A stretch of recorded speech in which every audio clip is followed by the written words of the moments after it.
Okay, ladies and gentlemen, what's going on? We're back. We're back. And no background noise and all that. Sorry about that, by the way, but there's an annoying fly somewhere here. Men of Winter has posted many a Bible verse, but never answered one of my questions.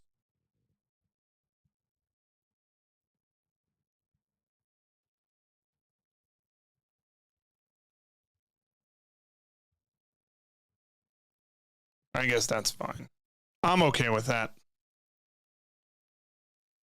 It might potentially get really hot in here, and I'm going to be like, yeah, not going to deal with it.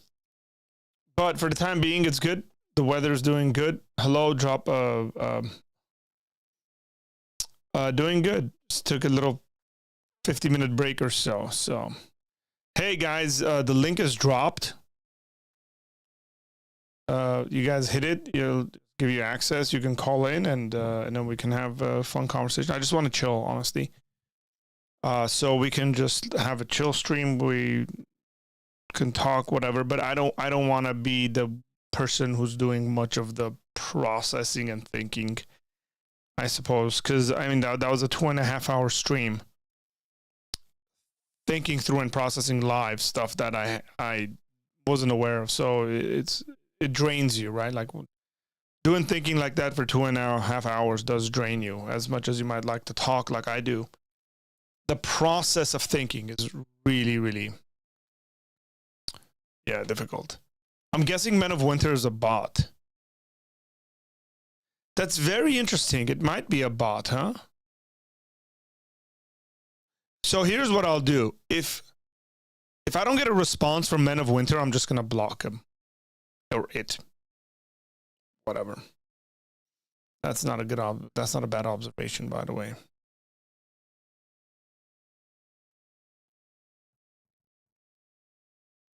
I don't want to keep habitually doing that because I want to get closer to the mic, but if I talk like this, it's sort of fine, right? It's picking up, everything's fine.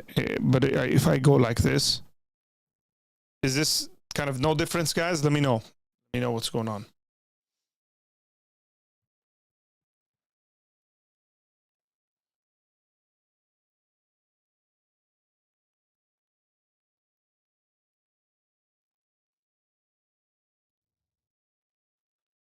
That was the earlier stream was pretty fun. I feel pretty successful today. I put out a short and did a stream and doing a second one. So, what denomination am I? Depends what you mean by that. Yeah, I'm a Protestant. I'm a non-denominational Protestant. So, as some would say, Baptist. I like that. Pretty much. We're gonna get some lights. I ordered some lights for the bookshelves. There's gonna be some lights put underneath. The background's gonna look, in my opinion, a bit more nicer. Especially on this guy. Where is he? That guy. There's gonna be a light on him. That's Leonidas. There's gonna be a light on this guy as well. That's Plato. There's a grandma sitting over here and a grandpa on the other side. And then those two guys up there. Aristotle and Homer. It's filling up, guys. Is your name pronounced like Arthur or Arthur? My name is pronounced Arthur. It's spelled... it's pronounced... In Armenian, it's pronounced Artur, but Artur is the Armenian version of Arthur. So Arthur is fine. I went to a coffee shop one time and then I told them my name. They were like, "What's your name?" So they can call it out. And I said Arthur. And then they had spelled on my cup. They had written AURTHOR, I think, something insane like that. And I was like, "Oh man."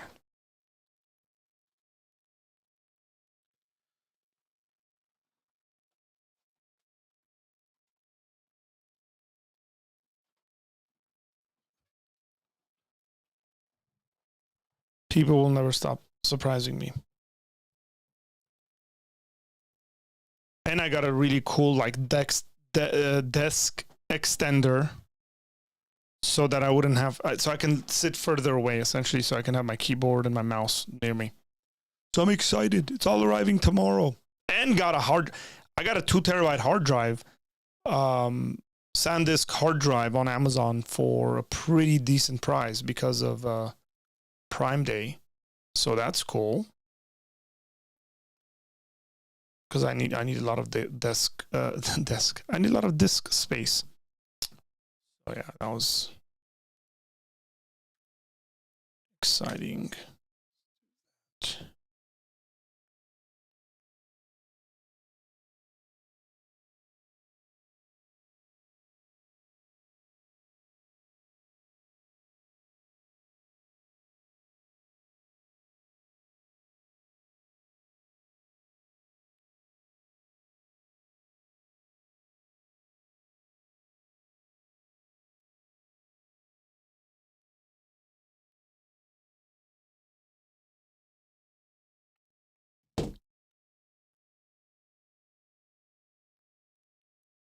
Oh, I'm gonna have the people come in there saying, "Hey, look frozen, bro." Let's put some music. Oh man, what am I feeling like? Because this is probably gonna go down. We're probably not gonna keep this up. So demonetization, whatever it may be, blocking.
Yes, sir.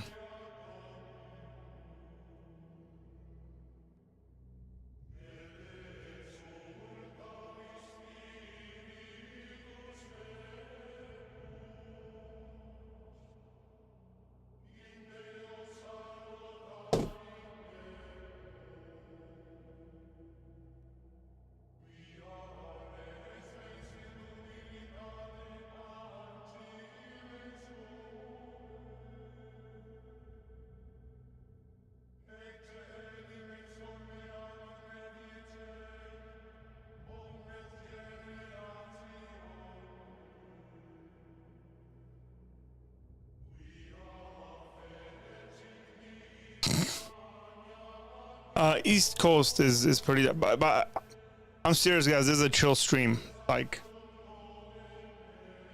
I just want to chill. Like, it'd be nice for someone to call in and just like tell jokes and just have a conversation.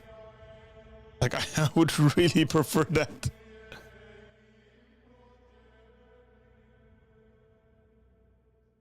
I just found this on YouTube. Here. It's 11 hours long.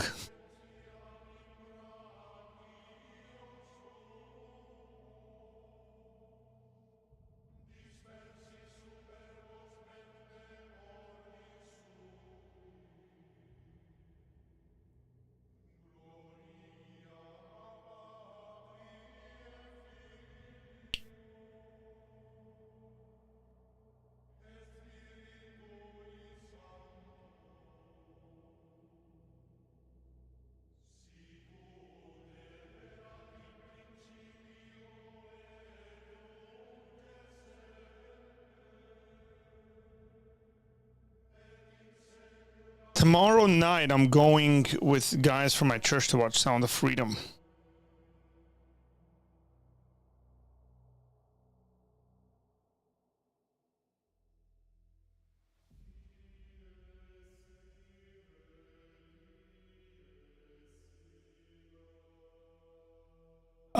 So I got 2 pairs of glasses, guys. So I got these, and then I got another one I was wearing earlier. So I'm switching back and forth with them. These I got to take it back because when I bought it, I didn't realize, but it's got like on the edge, the lens is cracked. So I got to take these back to them. I'll probably drop it off tomorrow for them to send it back to get replaced. I'm a lot more comfortable in these for a number of different reasons, but these are a little wider. So they don't like tuck on my head, which is how I prefer to wear my glasses. I like them to be tucked. The other ones do. So just the ones I was wearing for the earlier stream. These are actually sunglasses, these frames, and then we changed them out, and you can see they're curved. But they also tuck in, kind of, so they're narrower as glasses. So it's a bit different. It's just their reflection is a lot more, so I don't really like wearing it on the stream, but I do have to wear it so my eyes kind of can get adjusted, because I can see the frames in that. I can't see the frames in this. So yeah.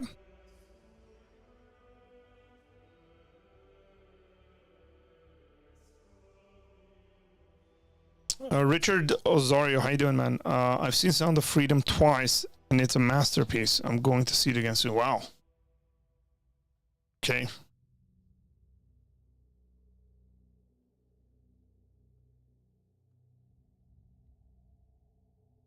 So yeah, if anybody wants to call in, you're more than welcome to call in. But I would prefer no debates and stuff like that. Just talk. Normal stuff.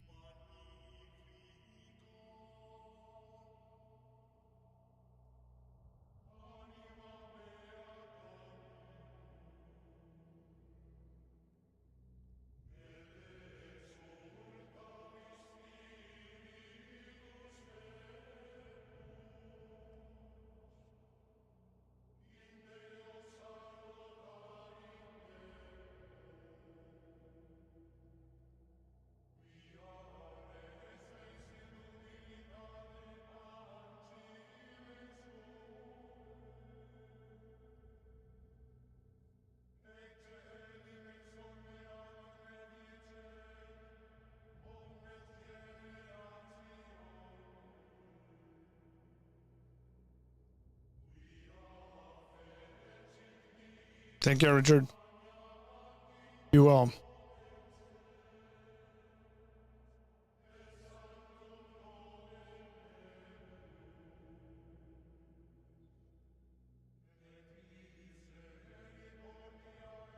Waiting for an atheist to join to what?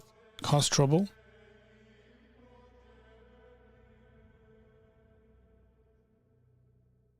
Where are they? Where are you? Where is she? Where is she?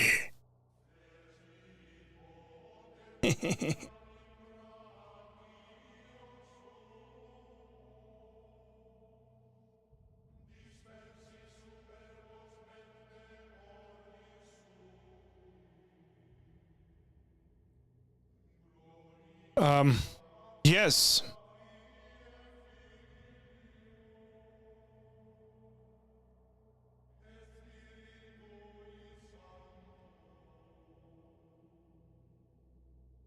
I have not seen Jesus Revolution. I haven't. Can you believe it? I need to. The thing is that I haven't gone to the movie theaters for a while. I mean, the new Mario movie that came out, my kids have probably seen it like 7-8 times. The DVDs at my house, I still haven't seen it. And they saw it in theaters.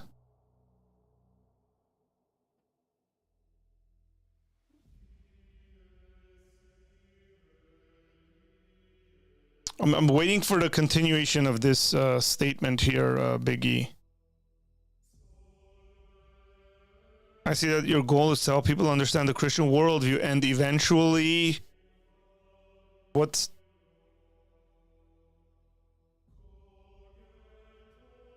Atheists just want to watch the world.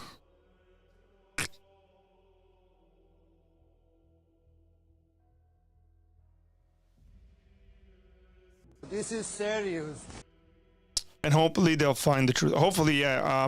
So there's two things. I mean, one of them is if you're going to disagree with Christianity, I hope that you would be disagreeing with it and you would be rejecting it for all the right reasons, rational reasons. So you understand Christianity for what it actually is rather than what it's not. The other one is that you'd be exposed to Christianity. So, yeah, that's the goal. The goal is always evangelism. Like I've told people regularly on my channel, Biggie, all the atheists, my goal is to get you guys to become Christians.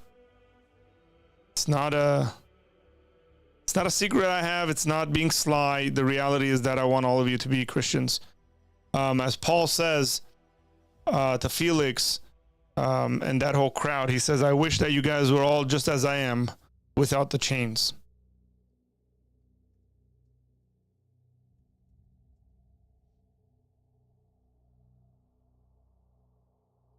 What's up, Justin? How you doing, man? I don't know why I wrote that.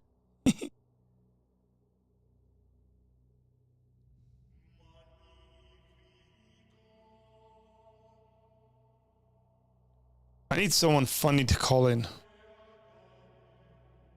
Who's gonna call in? Oh man, you have 115 hours of interview time remaining. Wait, resets August 1st.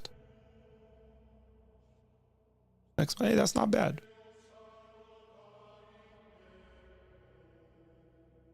I doubt I'm going to use all of that time. Mike Ross is in the house, ladies and gentlemen. What's up, Mike?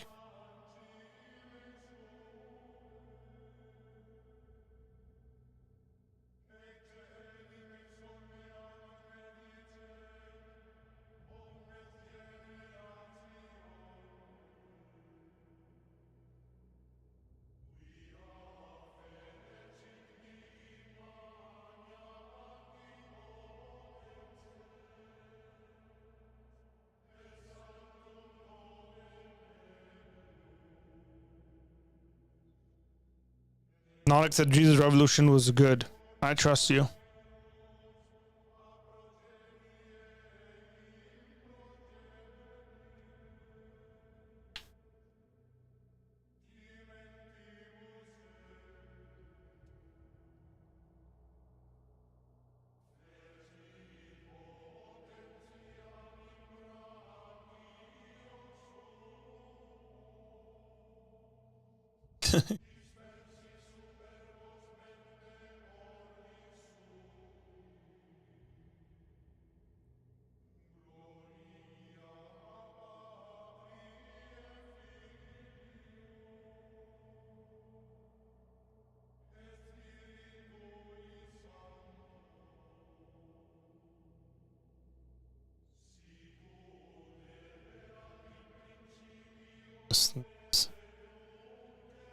How much water do you drink? I try to drink as much water as I can.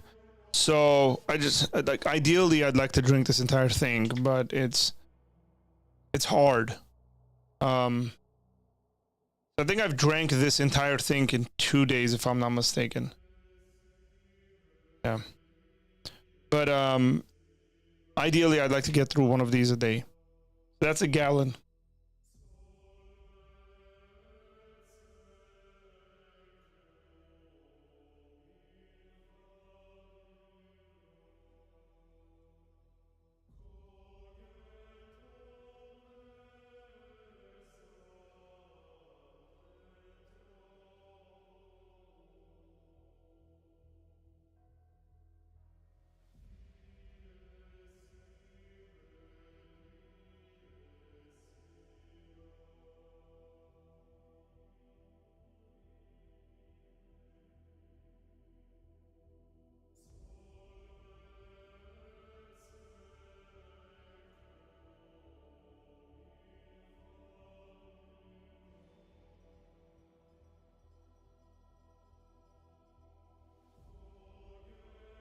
Supply a family with that bottle? What do you mean?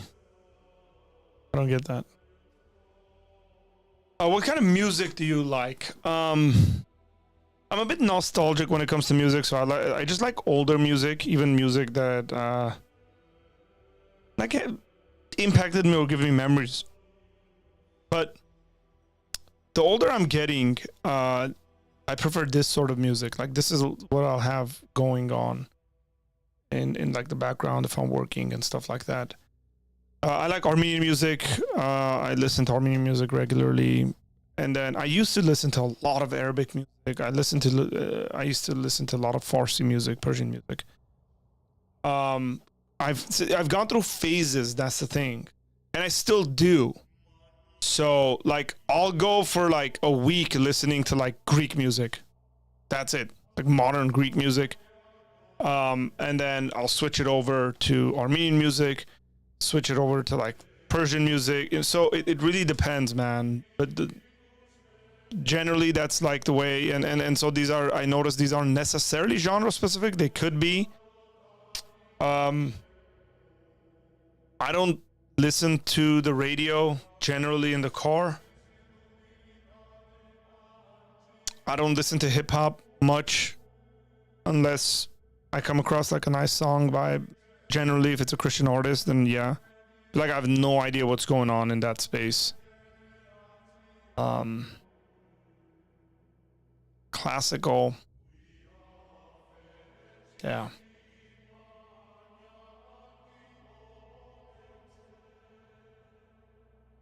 What's up, man? What's up? That's right. I listen to Spice Girls and Backstreet Boys. Nostalgic. Yeah. The problem is that I never listened to Spice Girls or Backstreet Boys when I was younger. That's the issue.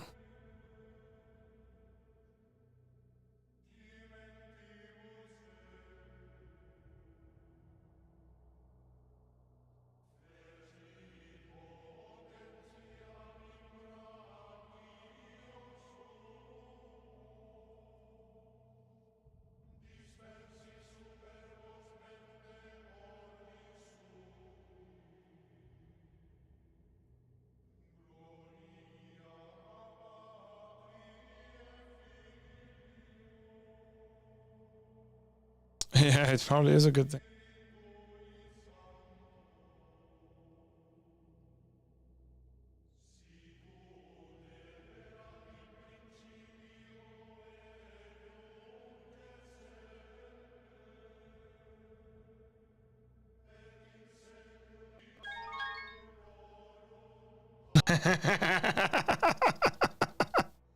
That's hilarious, dude.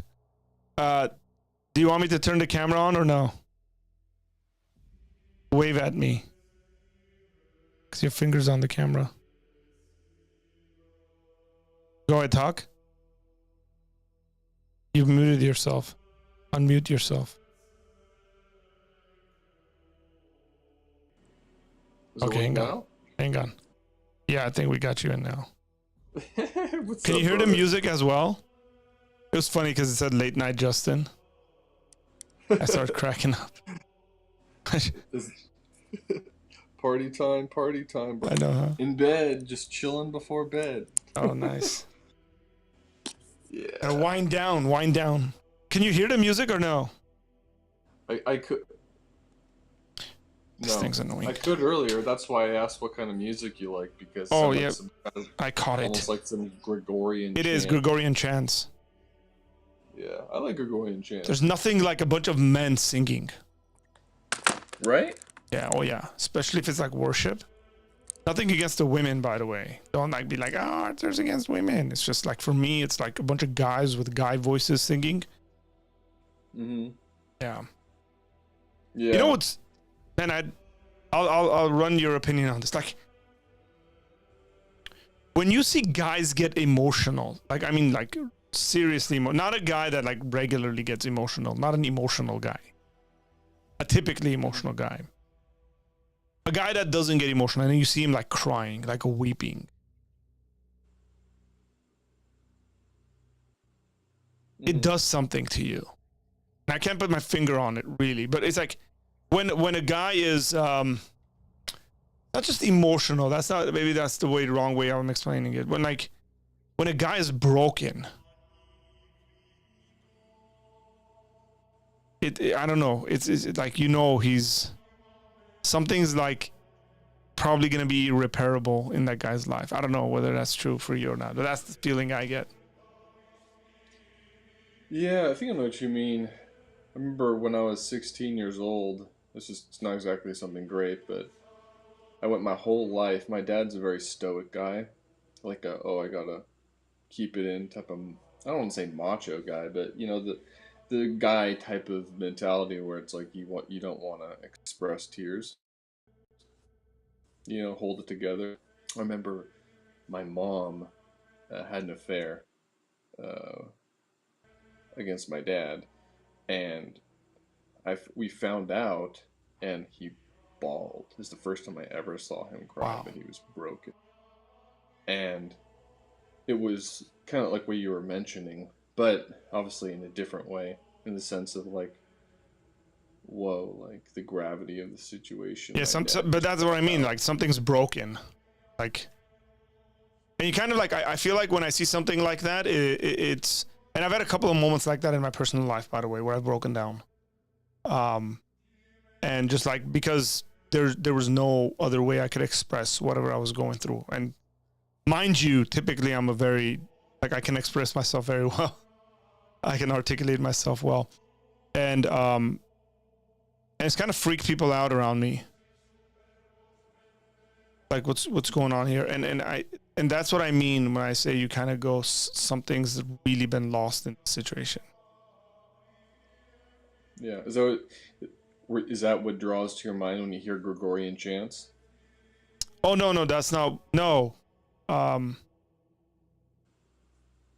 Gregorian chants put me in a historical setting that I probably wished I existed in, but you know, by the grace of God, I don't exist in those situations. Especially if you have medical issues. I don't, praise God, I don't have medical issues, but it's just, historically, I just love seeing certain portions and aspects of life. But what I'm saying is, generally with Gregorian chants, you got a guy singing, and that's just cool to me. I think like even in church on a Sunday, like any Protestant church you walk into, if you get to hear, and I don't mean this like from the worship stage, okay, when you hear the congregation and then you get like a predominant, the guys are singing, to me it's a lot more beautiful just hearing that, and it has nothing to do with whether the people can sing or not. Misogynist. Yeah. No, yeah. I honestly, it's actually pretty sad. I was talking to my wife about this like a year ago, like how choirs have pretty much, I don't say they died, Disappeared. but in the West, they've disappeared. Like no one has choirs anymore. They're just the cool hip worship band, you know, The guy with the V-neck that goes down to his belly button. You got it. You know, it's a travesty. You know, there's something about harmonizing, you know, bass, baritone, tenor all together in sync that is, I honestly believe, I mean, I can't say with absolute certainty, but if you can get that type of worship music with all of the men and the women together singing in choir, harmonizing perfectly together, I really think that's like what heaven will be like. There won't be fallen voices where people's voice will like. Yeah, you mean have a bad voice like I do? Everyone will have a perfect voice. I mean, of course, this is in my mind. I think of the ultimate. I think of the perfected. I do think that. I mean, I don't know, but I think I'm pretty reasonably certain that when we do have our glorified bodies, we will sing perfectly. But I don't know. But I mean, I can reasonably deduce from that. I think that we will. Sure. Somebody said, Arthur, stop. You're showing how sexist the church is. Yeah, I actually wasn't commenting on the church at all. I was just commenting on personal preferences. By the way, is Mike Rose a believer or not? Yes. Yes, okay. I wasn't sure whether throughout all the chats online or not. So, not making any judgments, just curiosity. Mike Rose is Christian. Yeah. You reading any books? AJ said my testosterone levels increase when I listen to Orthodox chants. Hey, did you see the little meteor? There was a meteor in the sky, like about an hour ago. It's very nice. I wonder how. No, I didn't. Was it like something pretty lit up? It was pretty lit up. I called my kids over and I was like, "Hey, check it out! Look at it." My daughter was like, "Why can't it land over here?" Like, I probably don't want it to land over here, honey. I was gonna say, has it wiped you guys out yet? All of a sudden, the stream cuts off. But yeah, it looked pretty cool. I'm sure it's probably on like Instagram and stuff. People probably took pictures and videos. I wonder how far out you can see it. Like, can you see it from like Washington? Can you see it only from San Francisco? That's a good question. I wonder how that is. I remember the first time I found out, sort of on topic, like that the southern hemisphere has different seasons than the northern hemisphere. I was like, my mind was blown. Yeah. You're like, I want to go live half the year there and half the year here so that I don't have to experience winter. I know, let's go down to Australia. Here's a question. You might know this. Do Australians celebrate Christmas in summer? Or do they have like their own in their winter? Which would be our June? Because I pretty regularly follow the New Year celebrations. And Sydney's the first one, I think, to experience it. I want to say. In June. Yeah. Okay. I generally don't know how they celebrate, but I just know. I remember one time when I went to Armenia. Went to Armenia with I know you've been to Armenia. Yeah. Went on a medical mission trip for 2 weeks. Dude, It was such a great experience. It was not what I expected. Dude. I expected it to be like desert, like sand dunes. Dude!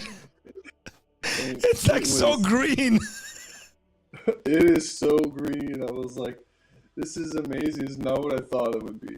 I don't know. I thought it was going to be like desert wasteland, like sand dunes, but it was not. But on our way over there, it was like a 15-hour flight, and we had to go up towards Canada, and it was nothing but daylight, like the whole time. I'm like, when's the night coming? Because like you got to fly up and then across to Europe and into Russia.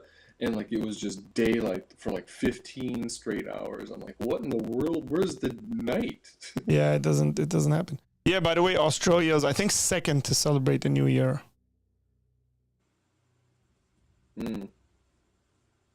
Yeah. We went like everywhere in Armenia. Dude, that's cool. I'm so happy that you actually visited Armenia.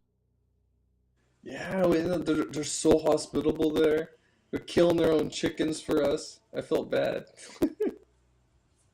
So when I went with my 2018, I took 3 friends there, and we did like an apologetics training for a week.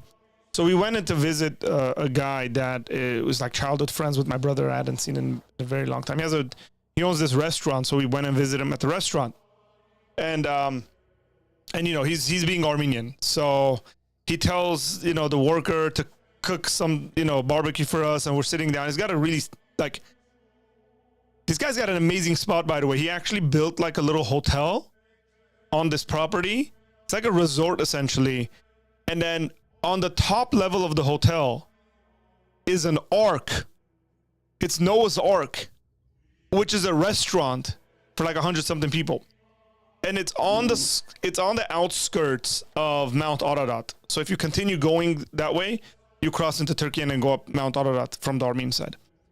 So it's a really cool spot because you get the mountain, you're pretty close to the mountain, and you know, we're eating, we're drinking, and then we're done. Like we've eaten enough, right? So we're just like munching at that point. Like there's so much food on the table. We're just like, yeah, but we've eaten Armenian. It's the Armenian way. Yes, More food than you can handle. The table's just still full, and we're still eating, and then he's got this place he has, this resort he has. He's got these little cages, and then he's got like peacocks in them and various kinds of animals and stuff. So he goes, have you guys ever had peacock egg? Right? And then we were like, no. And then he doesn't even ask. No, sorry. He said, do you guys want to eat peacock? Or he said, have you had peacock? We're like, no, we've never eaten peacock. And he calls over the worker. He's like, kill that peacock. Let's eat it. And we're like, no, man. Like, we've eaten enough. It's all good, right? And then he goes, but have you had peacock eggs? And then we're like, no. He's like, okay, I'm going to make peacock. So he has the guy whip us up some peacock eggs that we ate. It was just hilarious, man. For my friends. Well, how was it? How are peacock it was more eggier, if I can explain it like that. Eggier? What does that mean? Yeah, it just the taste was a lot more. It tastes the same as a chicken egg. It's just tasted stronger, I guess. Hey, Blue Heaven and Anchor and AJ Wilson says Australia's #1. There's another territory, AJ, that celebrates New Year's first. Look it up. Yeah, I always remember with Armenia always had those like ice cream carts on the side of the road, like everywhere you go, and then dude. So you went in the summer. There. Yeah. Did you go in like spring? You went in like May or something? I think it was June. You had cherries June or sour 2015. cherries? Did you eat sour cherries or cherries? The ones on the side of the road, they grow wild in Armenia. And Okay. those are the best ones. They're sour. Sour cherries. Yeah. Bro, I can eat best. pounds of that.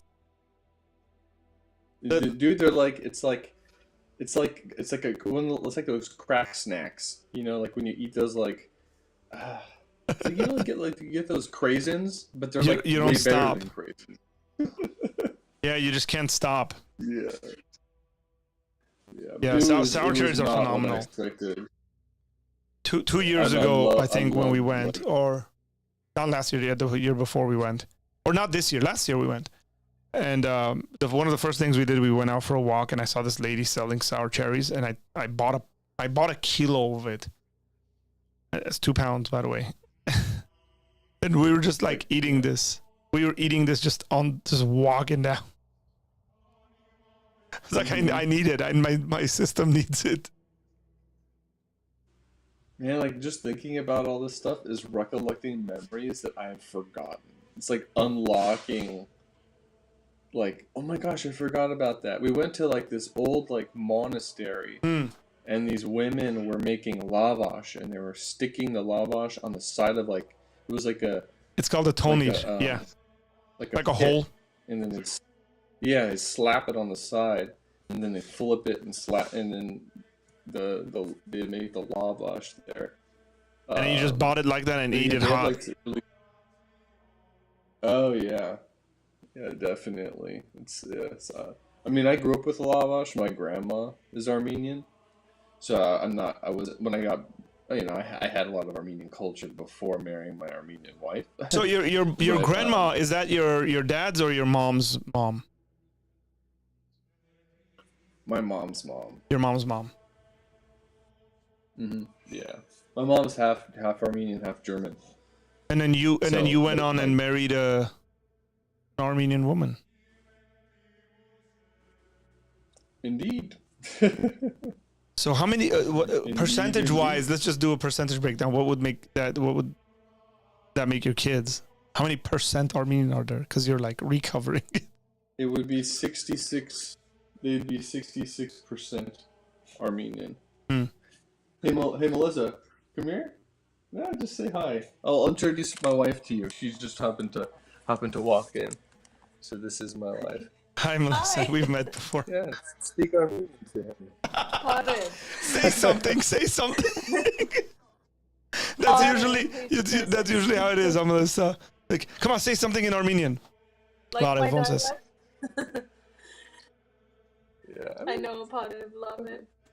I mean, you could. Udachem. Well, I've met you before, though. Yes. It's been a long time, I think. Has it?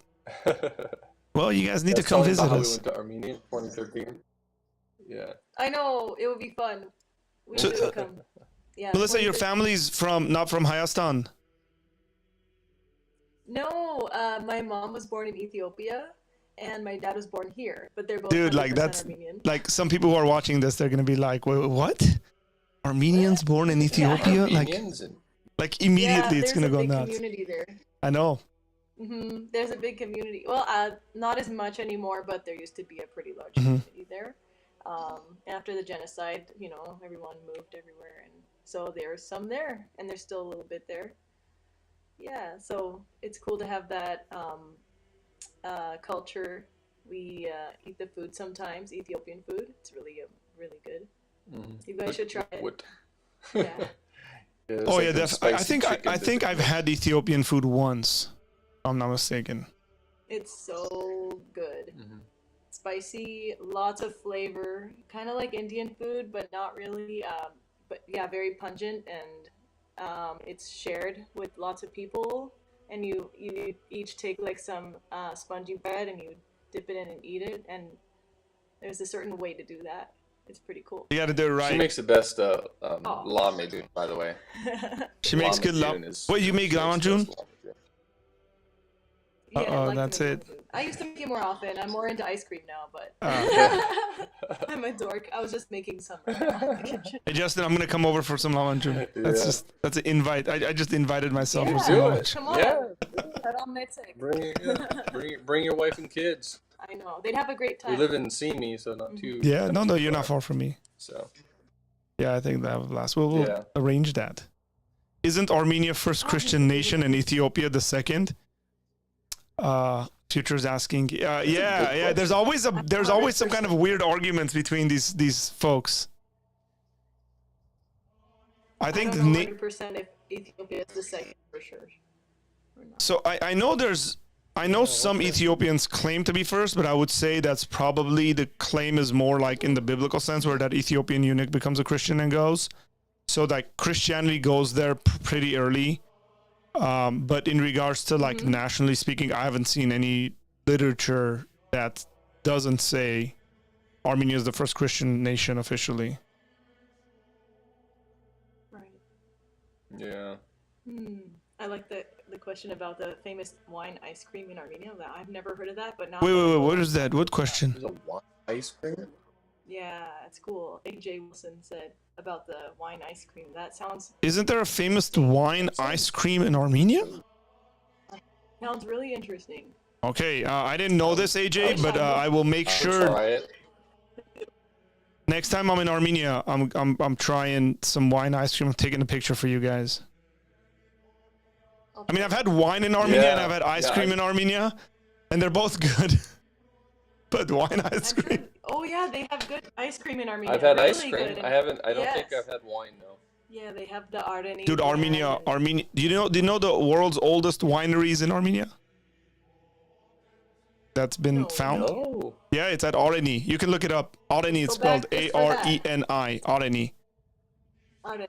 Arani, that's right. Yes. Yeah, we it's know a the- lot of Arnhem. Now Yeah. that doesn't mean other people weren't producing wine, obviously, because the Georgians would beg to differ, right? Because they there's a big wine culture in Georgia. But Do yeah, you mean existing winery or like archaeologically winery? no, archaeologically found the oldest wineries in Armenia. Oh, okay. That's what I thought you meant. Yeah. I wasn't sure if you said, oh, the oldest World's one is still around, like oldest 700 years wine. ago or something. By the way, they still make wine in Arani. I would just tell people, man, Noah got off the ark and made what? So it's like, come on now. Make some wine. Made one. So I just Googled world's oldest winery, right? And the first thing that pops up is in Armenia in 6000 BC. Bye-bye. So the world's oldest winery is in Armenia, 6000 BC, and Iran, 5000 BC. The first proof of wine production was unearthed. The oldest winery in the world discovered to date is in Armenian highlands, dating around 4100 BC.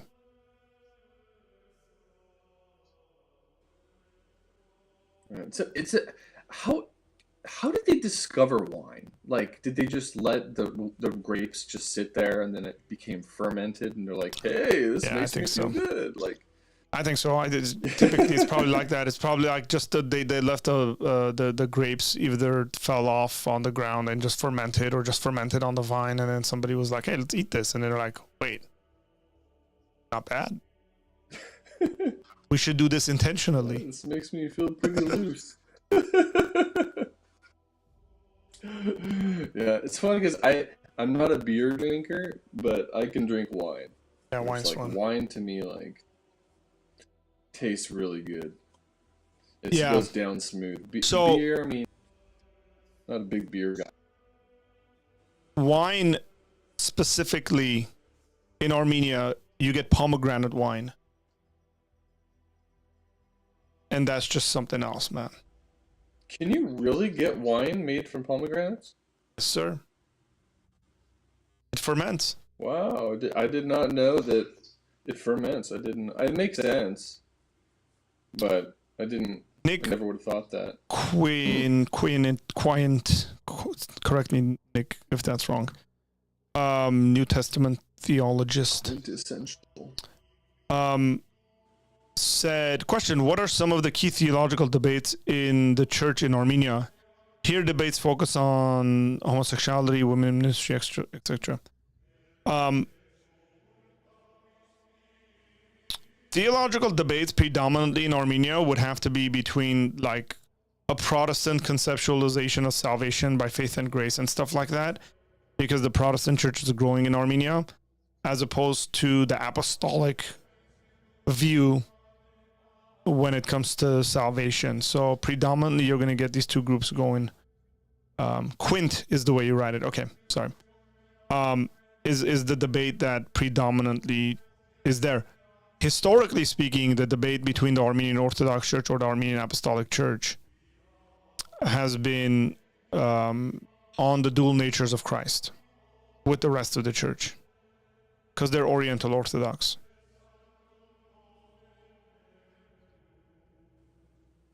The hypostatic What's union, the as distinction people would between say it. Oriental and Orthodox? So they don't take a view on the hypostatic union.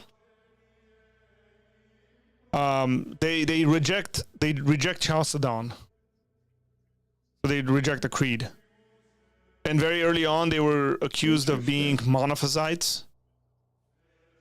But they reject that as well. What they're saying is they essentially say Christ is the God-man. And they're like okay with that being a mystery without getting into details of explaining that. Interesting. Huh. I didn't know that. Yeah. So the Oriental Orthodox Church includes the Armenian Orthodox Church, the Syriac Church, the Coptic Church, the Ethiopian Church. Syriac also includes like Indian churches, some of the Indian Orthodox churches. Mm-hmm.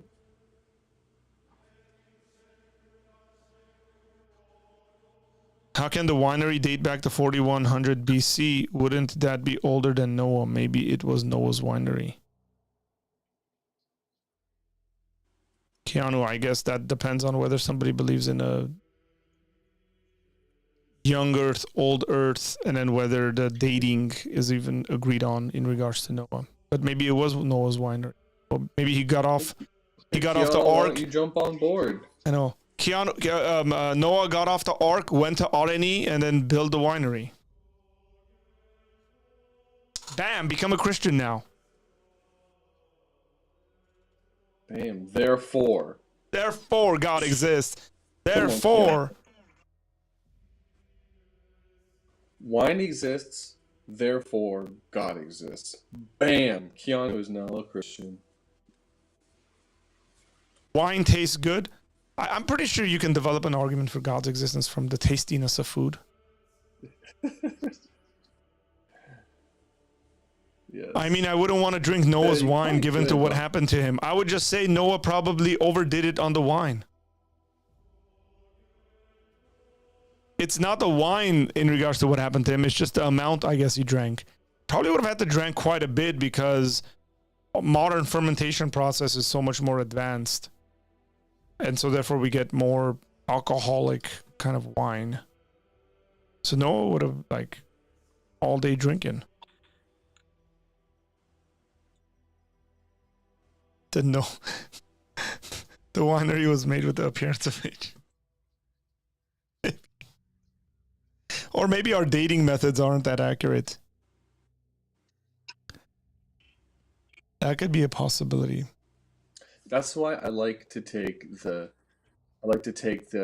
best of both worlds approach, and I say that I'm a young Earth evolutionist. So I believe evolution, Darwinian evolution, happened within a 6 to 10,000 year period. It happened very fast. Are you messing with me, or do you actually believe that? Okay, you're messing. Come on, dude. Hey, Daniel, what's up, man? Hello. How you doing? Okay, I think I'm gonna turn off the Hola. Gregorian chants now. Pretty good. It's been a long day. Still going. How are you all? What's your name? It's Daniel. Daniel called in when we were having the Where are you conversation. from? Go ahead, Daniel. Huh? I think he said, "Where are you from?" Well, I'm in the U.S. In the United States of America. America, as the Persians say. Yeah, are you guys having discussions about God or theology stuff today, chilling. or We're just chilling, bro. Just chilling. If you want to talk about it, talk about it. But I did a 2.5-hour reaction video to Jordan Peterson and them talking about the Exodus earlier. And yeah, so I just wanted to do like a chill stream. If you want to talk about that, we can. Justin, Daniel was on when we were talking with Sean and a group of other people. Right, Daniel? I remember that correctly. Yeah. When we're talking about like global warming and stuff, climate change. I think I vaguely remember that, yeah. yeah, that was a really weird conversation, if you ask me. Climate change always is. Well, a specific kind of it, I think, as well. I think the kind that Sean was presenting and his solutions to the problem were unreasonable. He was like trying to convince you guys, and both of you guys were not convinced. Yeah, but he wanted drastic changes to human existence and life, and us to go back to the 17th century or something, 16th century. And I'm just not okay with that, considering that I can't stream on YouTube if I did that. Population control. That's even worse. Yeah. Oh gosh. Genocide, right? Like my red flag starts. I start getting Right.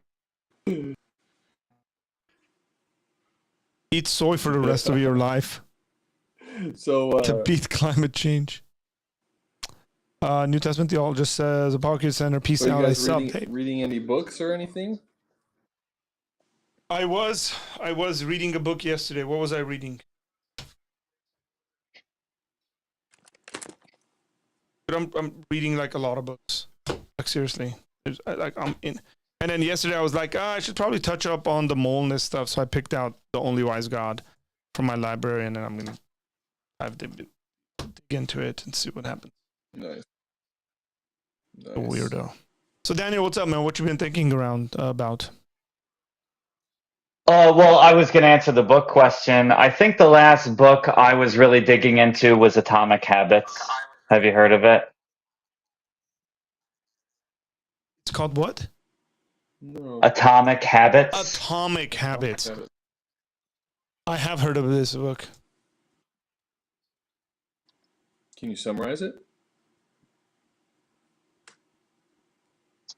Well, the subtext is how to form new habits and how to break habits that you would like to break.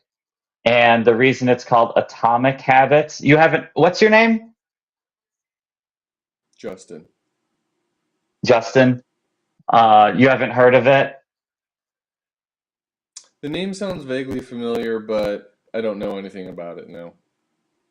The reason it's called Atomic Habits is because the author makes a case, and he uses a lot of data to show if you're trying to form new habits or break old habits, a lot of times he makes a really good case that really small changes and when those build up over time, they're super powerful and effective. Sounds reasonable. Yeah. That's what I tell people if I want them to get into the habit of reading the Bible. You don't have to read for an hour. Start reading 5 minutes at a time. Sure. There's like a lot of neurology type of stuff. So, because it's not just like, okay, well, I want to read this part of the Bible and like be done with it. He's like, I want to get into the habit. And that Correct. a habit is a very specific thing that it's like automatic. And like, I want to be in the habit of reading the Bible for 30 minutes every day. And it's like, okay, well, that's a lot. So start with 2 minutes, but make sure you never miss it. And then the 2 minutes can go to 3 minutes, and the 3 minutes can go to 4 minutes. And all of a sudden, it's like tying your shoes. You aren't even thinking about it. Like he's very serious on like, you no longer need the willpower to make the thing happen. It's a habit. You're doing it whether you want to or not. Yeah, this connects with in my reading. This is really regularly connected to neuroplasticity. It's also connected to things like spiritual disciplines.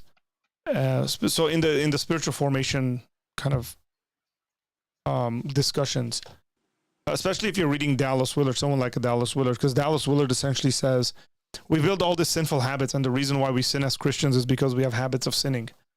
But now we have the power to overcome those sins.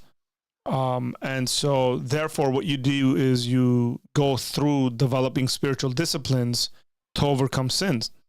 And then the goal would be, or Christian maturity in that context would be something like, so I'll give you an example. So the Bible says, love your neighbor as yourself, right? And so let's actually do a more specific one. That might be easier. So the Bible says, don't lust. And a lot of people will sit there and say, well, I shouldn't lust. Like if I were to look at a woman, I don't want to lust.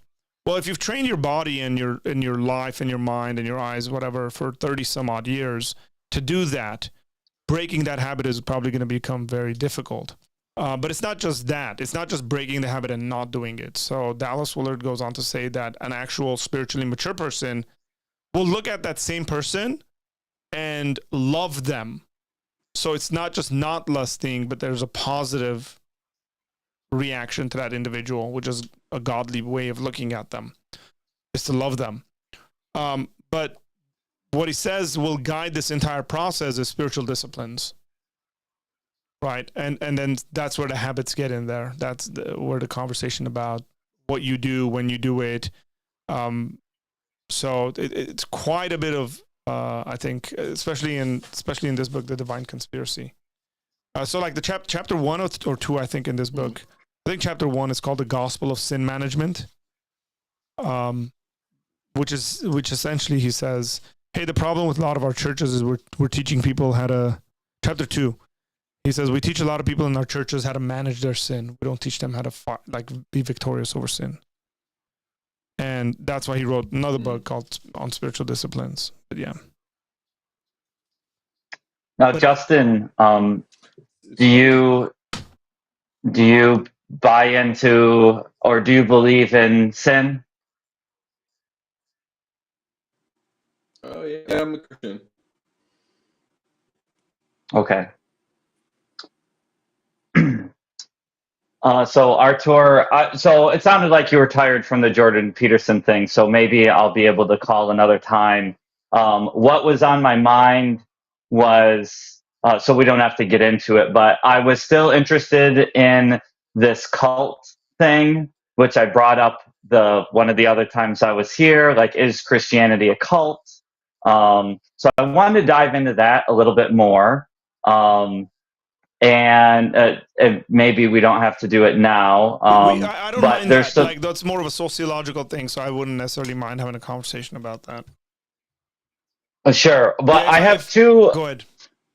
I have two questions. I guess kind of easy questions that will help me frame like talking to you now or in the future. One of them would be on your belief system. Is there any possibility that you are mistaken on your beliefs? Which one do you want me to answer first? Is there any possibility that you're mistaken on your beliefs? Yes. Okay. And this is more like, I guess, the belief that God exists. Could you be mistaken about that? Like general theism and stuff like that? Yeah, even general theism. Yeah, I mean, the thing is that I'm gonna get like, and this is not semantics, but I'd get like highly philosophical on it and say, is it possible that I'm mistaken? Yes. Is it probable that I'm mistaken? I don't think so.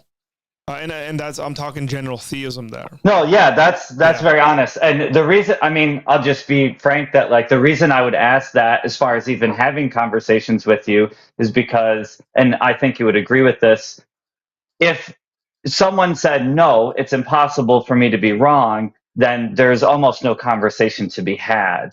You know, if you were trying to convert someone or, you know, change their mind, if they said, nope, I'm 100% sure it's actually impossible for me to just be mistaken, there's almost no conversation to be had. Yeah, you're right. You know, your confidence and your probability could be 99.999 percent, like as high as you can go, but you are an honest person, so you realize there's at least a crack of possibility that you got something wrong. You're not saying that you are wrong, but yeah, I appreciate that. I don't think I am wrong. Obviously, if I thought I was wrong, then I wouldn't believe it. I mean, that'd be kind of silly. I've done too much reading in philosophy to actually. Let me finish this thought, Justin. But I've done too much thinking in philosophy to lump a bunch of ideas together at the same time. So for me, like access to knowledge and then the existence of that knowledge could be separated pretty quickly. And we can go into that conversation if we need to. The other thing I would say is,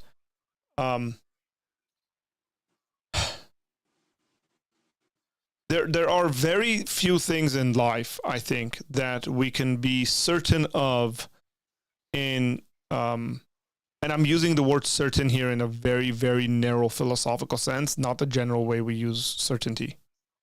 Like, right, like if you ask me, like, hey, are you certain that your kids are in the house sleeping right now? And I said yes. Like like I'm using that in the common sense way, in the common way we use it. Like I'm certain of that. It's like, well, they could have been abducted by aliens in the process, right? I'm like, well, yeah, they could have, but I don't really have to think about that stuff when I'm using it in regards to the general usage of certainty. But there's a category of certainty within epistemology specifically that not very many things will qualify for. This is a category of knowledge. So like logical I see what you're truths, saying. Yeah. things like I've given this example before, but like something like all bachelors are unmarried men. That is by definition certain knowledge. Because any one of those conditions, if they were to be like messed with, then the whole thing falls apart and you don't get anything at all. So there are things we can be certain of, but most of life, I would say, most of our existence. By the way, in epistemology, the one below certainty is what's called the evident. Anybody who's watching that might be interested in this, you can read the works of Roderick Chisholm on this. So it's evident, and then the one below that is beyond reasonable doubt. And I would say most of our lives we function within that area of like beyond reasonable doubt. Now it could be that our evidence that we require in order for us to be a beyond reasonable doubt on a given subject will be different. Like every individual will have a different requirement or criteria for being convinced of a given thing, right? So my wife can walk in right now and tell me, hey, the car's on fire, right? And I might be an individual that immediately will run out because I believe my wife. Okay?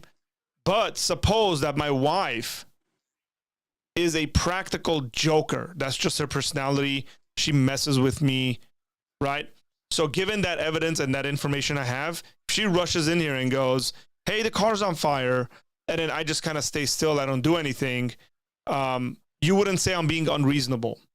Under normal circumstances, you would say I'm being unreasonable because there's a danger, X, Y, and Z. I should check on that. But because of the knowledge I have of my wife, my response to that or my criteria on what I would consider true knowledge or not is going to change.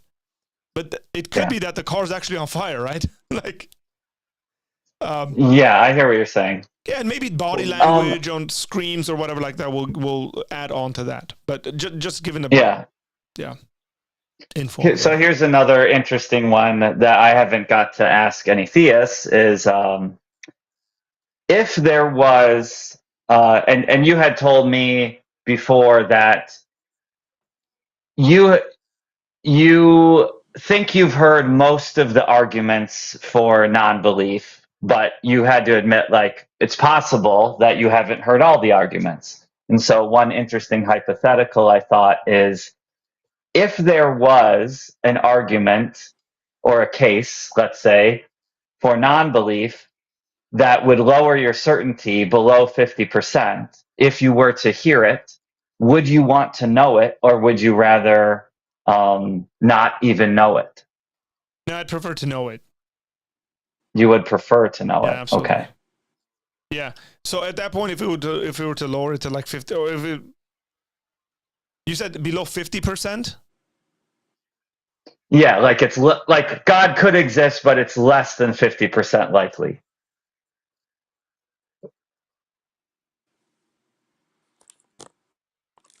Yeah, so the answer doesn't change. I just want to see whether that would put me in the camp of agnosticism or not. Because generally in that hierarchy that I was sharing, 0 would be agnosticism, not 50%.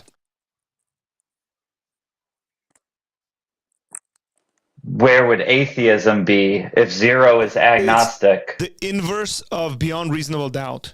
So typically the way that goes, that chart I'm talking about that Roderick Chisholm developed, is you get certainty and then evident and then beyond reasonable doubt. 0 is agnosticism. There's something else in between there. I don't know what it is, or I've forgotten. And then it's essentially the negative of all of those things. So now you have negative evidence. So it's negative beyond reasonable doubt. It's not the case that X, right? Or it's not the case that whatever the proposition might be. So if the proposition is, let's say the proposition is aliens exist, and so you want to develop a positive belief on the existence of aliens, you would want to have a beyond reasonable doubt evidence for that. And then if you're going to take a positive position, if you're going to take a position that aliens do not exist, so a positive position that aliens do not exist, the non-existence of aliens, you would need to have a beyond reasonable doubt on the other side. Okay. Yeah. So yeah, if there are arguments out there that I haven't heard, this is partly why I keep reading, and partly why I keep having conversations with non-believers. Of course, I would want to. Yeah, I mean, it shows me that you are open-minded, and I think it's interesting because I think, like, if a person was really getting a lot from in their life from the belief system, and I told you with certainty I have a argument that would remove your belief, would you want to hear it? And it's possible someone could say, you know what, I'm fine. Like, I'm fine with the belief. Even if I knew with certainty. I would suppose the individual that would say that probably views Christianity as a practically advantageous sort of thing. And I wouldn't, because I don't just look at Christianity as a practically advantageous thing. I think Christianity is practically advantageous. But I'm not under an illusion that that non-Christians cannot live in actually morally good ways or like whatever. that personally, who I remember. You know someone, you said? First kind of started. Yeah, when I first started getting into apologetics, this was maybe in like 2010. I still have a friend to this day. He's really involved with church. He's really involved with ministry and stuff. But I remember him saying, like, doesn't that bring you doubts? Like, when you get into apologetics, do you like all the time bring you doubts when you go into that? And his question was more of like coming from a tone of, why would you do that? Why not just, build your faith? But then of course I was like, well, it's engaging in these topics and engaging in these discussions does that. Obviously, some people, right, change their mind or they'll go into unbelief, right? But for me, this solidifies my faith. Not in the sense that I'm looking for confirmation bias, but it helps reinforce. Like, for example, sometimes you'll get into those waves of doubt, like an emotional depression or an emotional, I don't want to say despair, but sometimes you get in those despairs where you feel like, where's God? Or you have emotional doubts. You can't distinguish between a logical and an emotional doubt. And so when you go back to these fundamental arguments, apologetic arguments, you can help conceptualize and understand and comprehend what it is that you're going through in a particular season. So, like, sometimes there will be times where I have emotional doubts. Like, I'll just doubt. I'm like, hey, God, where are you? Kind of like how David cries out in the Psalms. Like, where are you? Why are you not answering my prayers right now? Like, there's those seasons where you're like, God, where it seems like God's not answering prayer, right? And so then you go back to the fundamental arguments or the fundamental truths about Christianity, about who Christ is, all of the epistemic foundations that undergird the faith. So obviously I didn't explain that to him at the time, because at that time I didn't know that much, and I'm still learning, of course. But I'll always remember that encounter with my friend. It's one of those things that will always stick with me. Yeah, that's just a bit weird to me. By the way, like, assuming somebody would, especially a Christian, would say, no, I prefer not to venture in those areas because, like, I'm afraid, right? And it's weird to me because, like, it's the equivalent of going to the doctor and the doctor's like, hey, I got a diagnosis for you, right? Like, do you want to know what it is, or do you not want, just the, like, sheer curiosity would destroy me in a situation like that. Like if I was like, no, I don't want to know what it is. Like if I'm gonna die, like let it just happen to me randomly. Right? Like I don't want to know what's gonna happen. Let's just say the diagnosis is like you're gonna die in a month.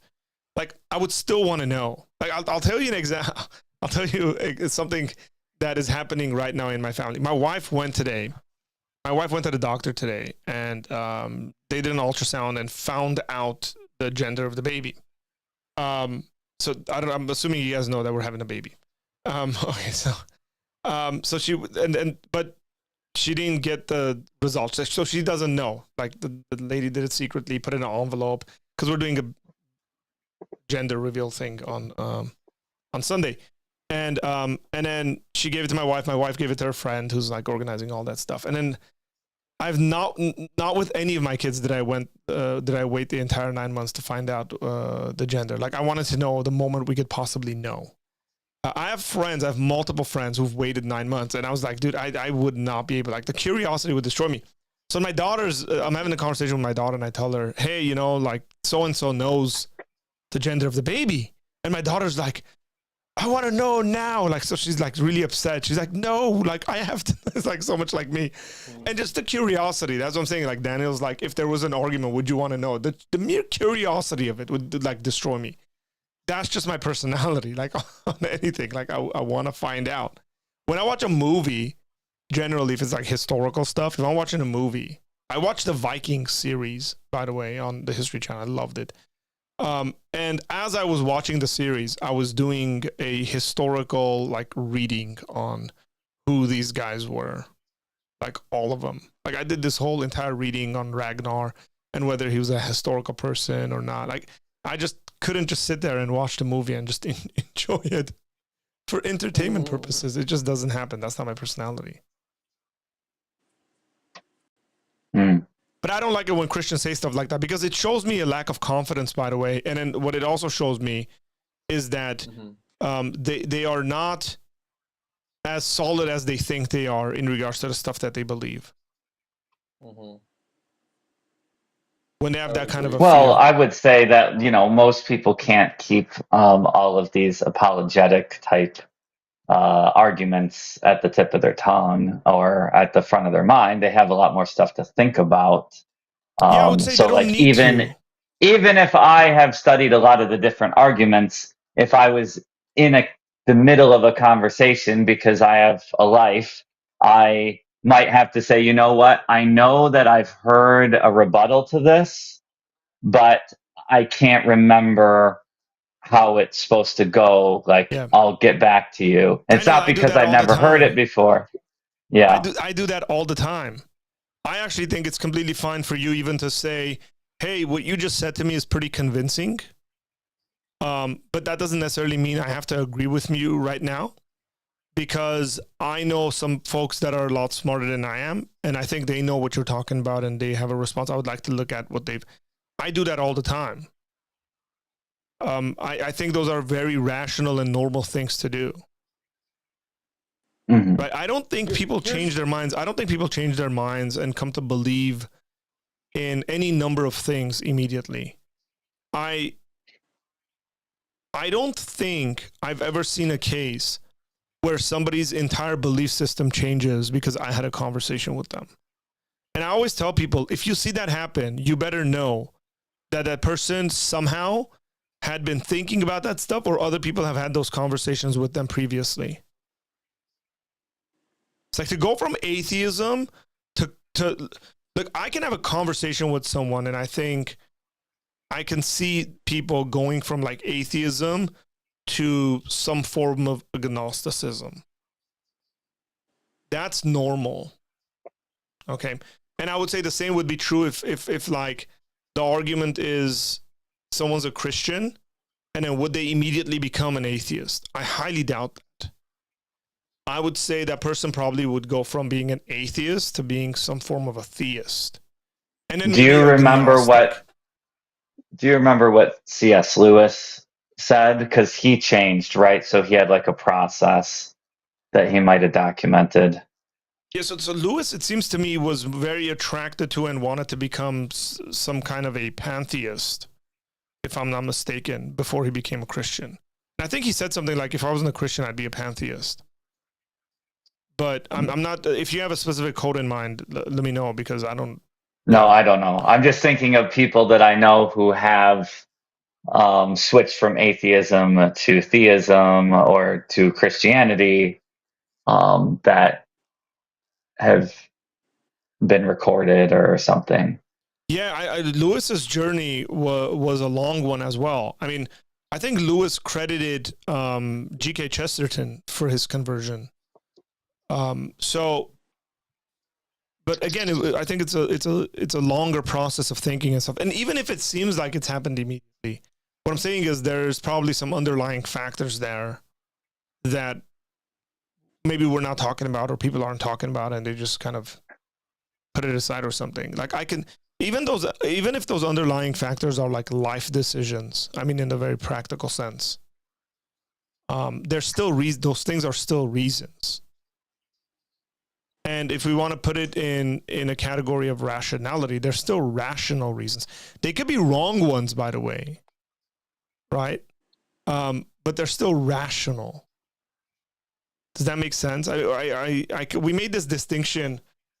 That's probably some logical whatever. Things can be rational but still be false.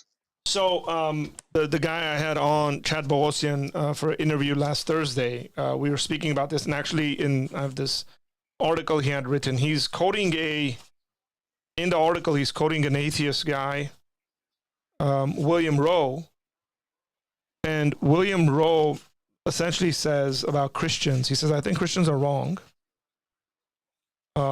obviously, but he says, but they're rational or reasonable. Like I want to find the exact quote. Who said that? Oh, his name is William Rowe. I'll find the exact argument. Yeah, it's so sad whenever there's like a discourse or dialogue where either the Christian or the atheist or agnostic or whatever, they just insult each other. You're an idiot. You're not logical. Blah blah blah blah. It's like those conversations are the worst conversations that I will avoid in any circumstance.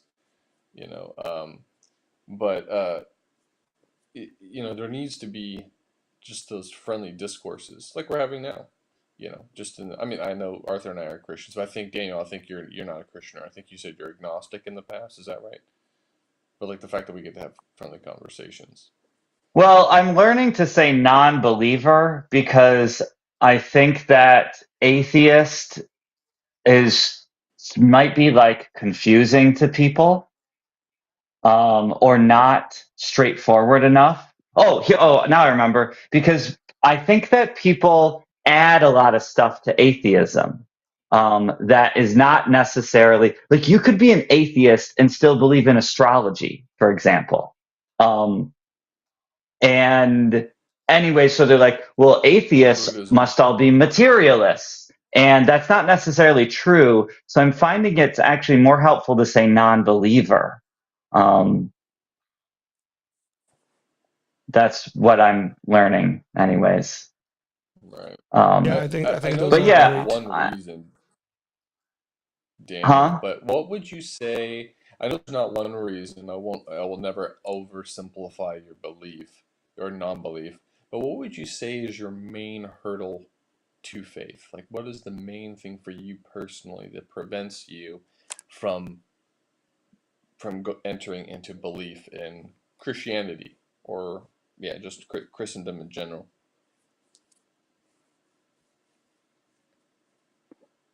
I mean, to like ultra compress it down, I don't think there's any demonstration of it,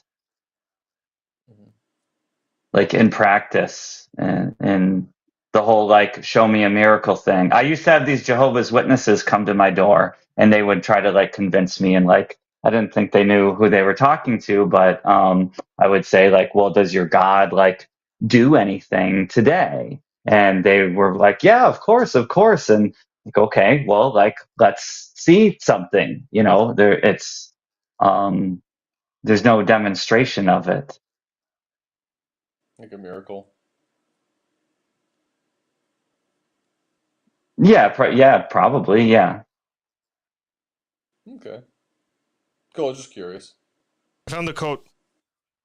He says, for example, religious or irreligious beliefs often strike the other side as being either strange or implausible, yet they are not irrational.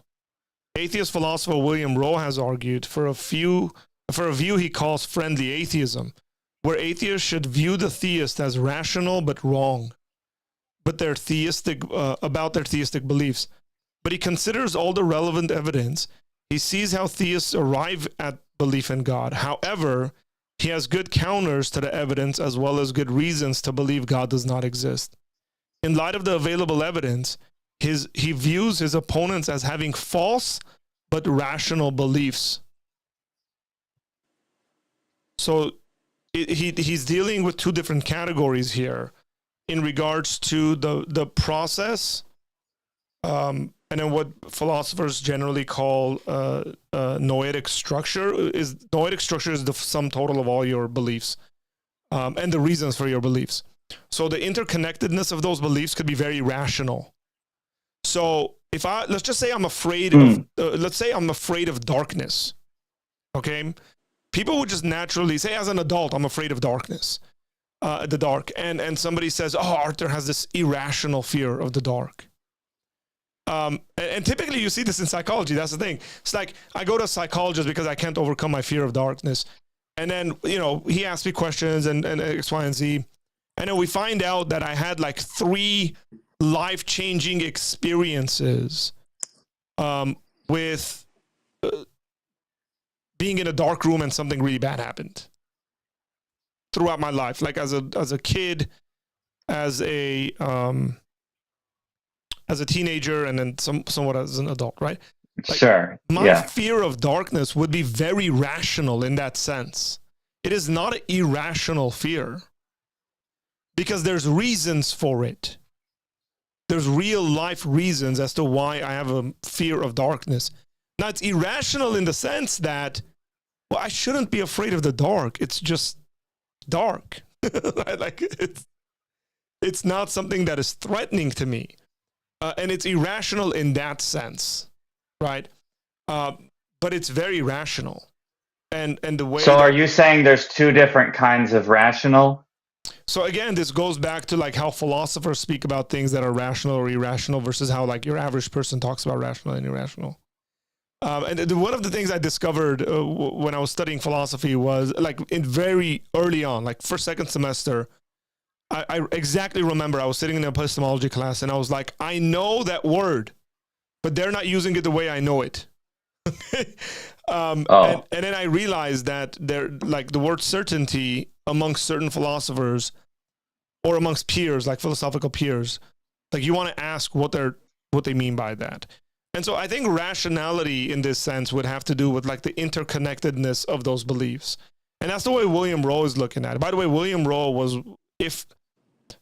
of his generation, he was the best philosopher of religion. And he was an atheist. And he's a phenomenal writer. He was a phenomenal writer. He's passed away now. And so so this is not a guy that doesn't dive, like he's not like a biologist who jumps into philosophical discourse about religion. This guy is a guy who, for his entire career, dealt with the philosophy of religion. And that's why he's looking at it in the sense of like, okay, I can see why a person would connect this belief with this belief, with this belief, and with this belief, and then come to a conclusion that there's a God. And that is a rational endeavor.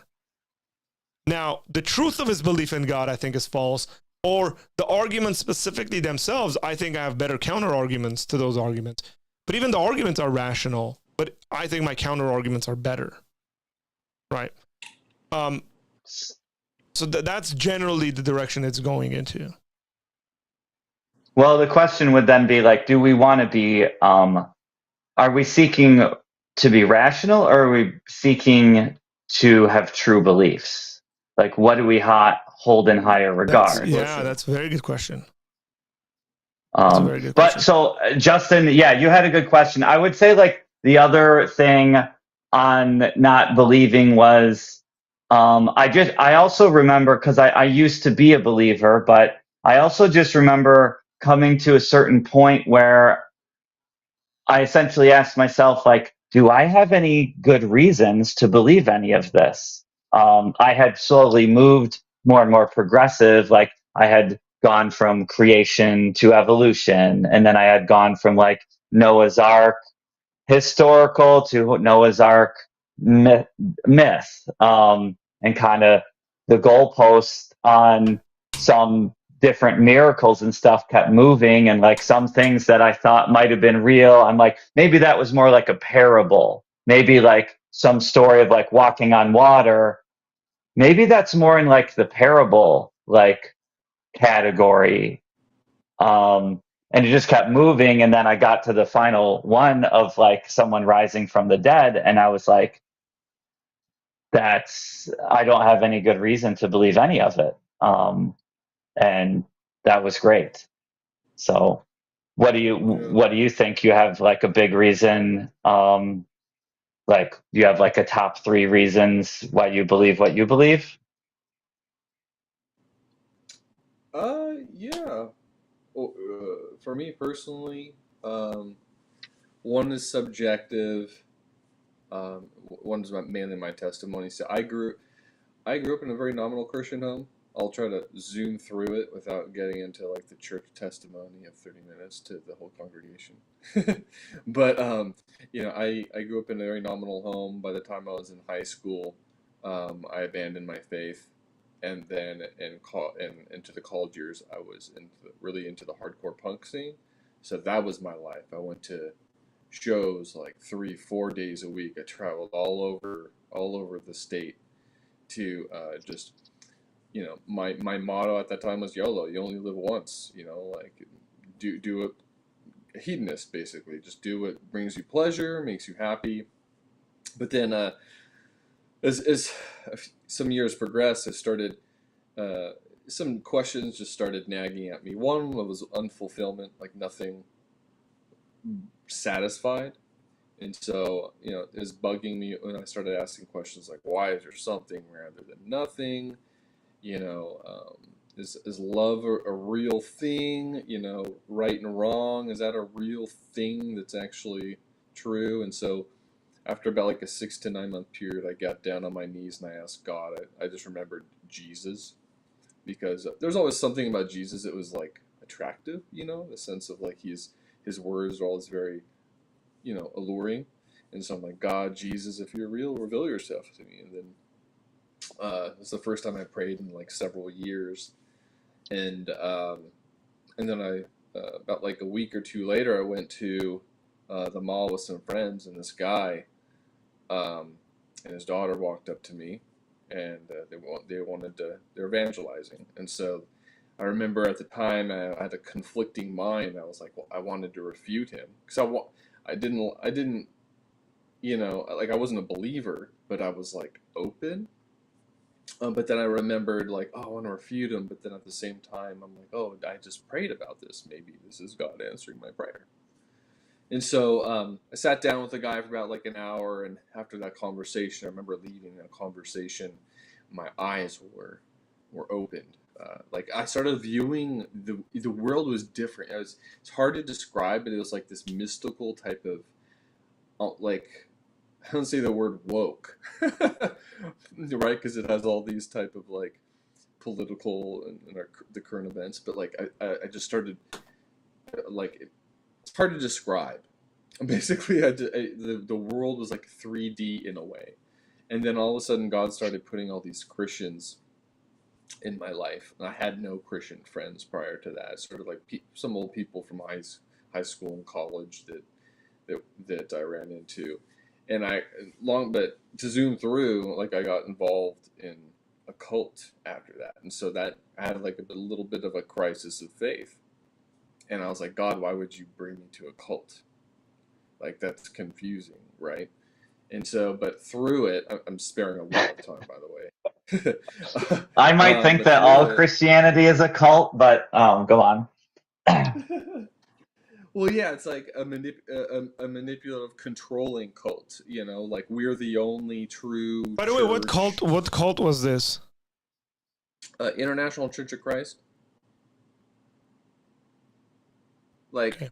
I think I've heard of that. Yeah, ICC. This is a Church of Christ. Yeah. This is a Church of Christ. So is this Armstrongism? This right? Used to be called that, but it might not be. Somebody asked me about these guys the other day. Okay, is it like you need to get baptized? Yes. Okay. It has to be in order.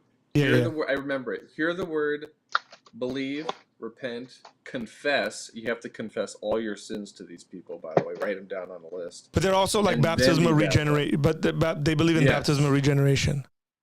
Yeah. Correct. Yeah. By the way, Daniel, I wouldn't necessarily disagree with you calling Christianity a cult. Like, depending on sociological definitions, I could see myself being completely fine with that definition. The hard thing about the topic is the definitions. So what I was going to try to do is see if we can come up with agreeable, I think of it as like check marks. So if like there's 15 different characteristics of a cult that make something a cult, how many does Christianity have? Maybe it has like 7 of 15. Maybe it has like 12. Maybe it has 2. One of the typical things is the size. Christianity can't be a cult because by definition, cults have to be small. And so I'd be like, okay, so we don't check that box, but are there any others? And then we'd have to ask, like, is that an issue? But anyways, Justin, yeah, go on. No, I was saying the key with cults is control, and manipulation, guilt.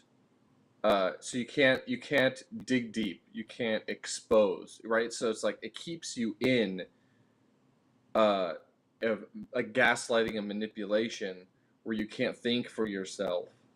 And so there's manipulation involved there. I mean, that's not the only thing, but I think that's the key factor with what a cult is. Like Jim Jones. I don't know if you're familiar with Jim Jones, like what, his manipulation to deceive, I can't believe he did this, but deceive 1,000 people to drink punch and kill themselves, right? So it's like, there's like a level of manipulation and deception involved there where people are like idolizing or worshiping something to the point of, to the point where they give their lives for. Now, of course, you can say, oh, look, that's Christianity. You're giving your life to Jesus right there, right? But I'm talking about 100%. But I'm talking about in the sense of like, like this, like a guilt trip manipulation where you can't think, you can't challenge. Look, I just found the website. I just Googled this, by the way. And this is, what is this? I think this individual's name is Janja Lalich. Dr. Janja Lalich. He or she has something called the International Authority on Cults and Coercion. I've never been on this website, by the way. But there's an article here that says characteristics associated with cults. Number 1 is the group displays an excessively zealous and unquestioning commitment to its leader, and whether he is alive we'll go through them. Whether he is alive or dead, regards his belief system, ideology, and practice as the truth, as law. Yeah, so that like Christianity would fit that in that definition, right? Well, I have been able to talk to some people about this, and I think you're the first Christian that I've talked to that agreed on that first one, because usually they would say, well, no, but our when they hear leader, it's like, well, we have a pastor. And so they think like, our pastor's our leader. We don't worship our pastor. Yeah, he's not our authority. Jesus is. Yeah, and I'm thinking like Jesus is the leader of the cult. Yeah. Like that is what I'm thinking. So anyways, but again, to go back to the check boxes thing. So, and I would agree that like, if we can check one of them, that doesn't mean we can check the rest of them. So correct. I mean, the second one is questioning, doubt, and dissent are discouraged or even punished. So that depends on the church. So yeah, I mean, well, if we're talking Christianity, we got to talk about it in the most general sense. Because if we're answering question 1 as Jesus, we got to continue with that same train of thought. Oh, really? You would have to, because then everything gets compared to that. That's the way I would do it. So I don't have a problem. I actually say this regularly, like even with my friends. I'll look at a certain church and I'll say, well, it's not a cult in regards to like their belief systems. If I look at their belief systems, it corresponds to like Orthodox Christianity, but it functions very cultish. Like internally, nobody can question. The pastor. So I'll give you an example. When I was in Armenia, I had a friend. That I started discipling and just spending some time with, and he loved apologetics. And he said, Arthur, I used to be at a church where I needed to get approval from the pastor to read a certain book. So he's like, if I got my hands on a book, I'd have to go to him and be like, hey, can I read this book? And it wasn't like the pastor had read all these books, right? So I'm hearing we want to use if we're starting with Jesus as the cult leader, then we have to, bounce all the questions against him. So you'd have to say, if you went to Jesus and said, can I read this book? We'd probably say, he'd be like, sure, Sure. I don't think we get, from the data that we have, it doesn't seem like people can't question Jesus. His disciples regularly disobey him. They don't listen to him, or they disagree with him. I mean, the fact that Jesus is like, I got to go to Jerusalem and be crucified. And then Peter's like, you're not doing that. Right? Like it seems to me like, it's like, hey, I'm getting arrested and we're going to chop some guy's ear off and fight that you don't get arrested. Like, and he's been telling them this stuff's going to happen. So there's a lot of conflict in between the disciples, even like in the literature of the New Testament, where you get the author saying like, they didn't know this till after the resurrection. But did Jesus, did he discourage doubt? Well, Are there any verses in him, right? But he was gentle with them, like with Thomas, you know what I mean? He went to show Thomas the evidence, right? Put your hand in my side. He wanted faith to happen, right? But he didn't condemn. Were there any consequences that Jesus said, if you doubt, are there consequences? If you doubt? Yeah. No, there's no. There's a big difference between unbelief and doubt. Yeah, that's what I was going to say. In regards to doubt, there's no passages that come to my mind where it's like you can't doubt. Is there a difference? Is there a difference between doubt and unbelief? Yeah.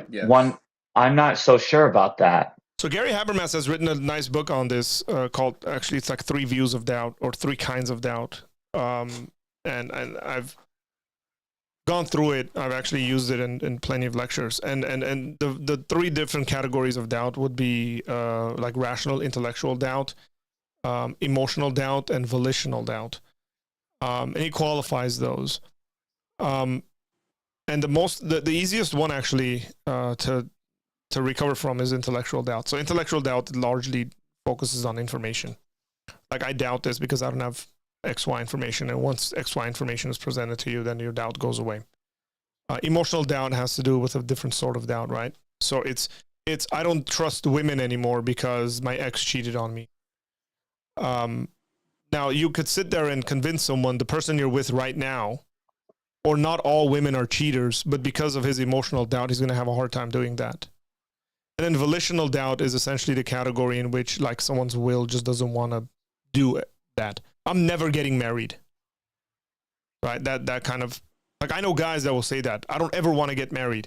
They're like, dude, because some woman hurt you 15 years ago doesn't mean you don't have to get married. But now that's emotional doubt that's resulted into volitional doubt depending on the time period. I'm simplifying stuff, but I think doubt, I don't think doubt is discouraged. I think there's plenty of questions that the disciples ask Jesus. Doubt leads to question. All questions are a result of doubt. The question is how different is doubt from non-belief? Like, if I doubted an airplane would fly, I wouldn't get on it. And if I didn't believe an airplane would fly, I also wouldn't get on it. So And I would I'm say it glad that depends. you said there's different categories. Yeah. Could I emotionally doubt that this airplane could fly, but Yeah. I have friends who still don't get fly. on it? I have friends who don't fly. Like, I just met a guy, great guy. I found out he doesn't fly. He like takes the train places, and like it would be very hard for me to like try to convince him to take an airplane. I'm going somewhere next week, and my buddy just doesn't like flying. He flies if it's You've like an seen all three Final ultimate, and I'm Destinations. like, I can sit with them and present to them that it's more dangerous for them to drive. Okay, like you do all the statistics and all the numbers and stuff like that, and the amount of airplanes that crash versus the amount of cars that get in accidents. And you go, look, all the evidence points towards it's safer for you to fly. Let's fly. And then they still don't want to do it. I'm thinking Did you watch if all I the had a Final backup Destinations? plan. So I could doubt that an airplane would stay in the air if I had a backup plan, like I had a parachute. Correct. If I didn't have a parachute, then I wouldn't get on the airplane even if I doubted. But I could say, you know what? I doubt this airplane's going to get us across the ocean, but I'll get on anyways if I have, a backup plan. Yeah, so you might want to get into like reasons and evidences in that sense, like with something like an airplane. I think it's, by the way, I think every Christian lives with doubt. Like anybody who says they don't have doubt are not serious deep thinkers. So there are doubts. Here's one. Here, I'll be honest about one. I'll be honest about a doubt that I have, an intellectual one. It's not a intellectual one where like an apostasy level. I'll just say that, but it's a doubt that I've had that is kind of a naggy doubt, but that I'm searching for. It's kind of ironic, just because I have a book right next to me that I'm reading on it. It's called The Question of the Canon. Yep. Yeah. So like it's like, well, how do I know all 27 books are these are the right books? How, like what is the canon? How do we know that we have the right books? How do they come together? How do we perceive that? And so that's one that's been one of my doubts, in the sense of, well, how do we know? How do we know these are the word, this is the word of God type of question, as far as the rule, the canon. And so I've been studying that topic personally, because that's been one that I've had. So that's what I do, is when I have a doubt, I'm like, okay, well, let's see what the best answers are, one way or the other, because at the end of the day, as a Christian, the word of God is incredibly important to me, right? So it's important to know the strength of it. So I mean, this book's been pretty good.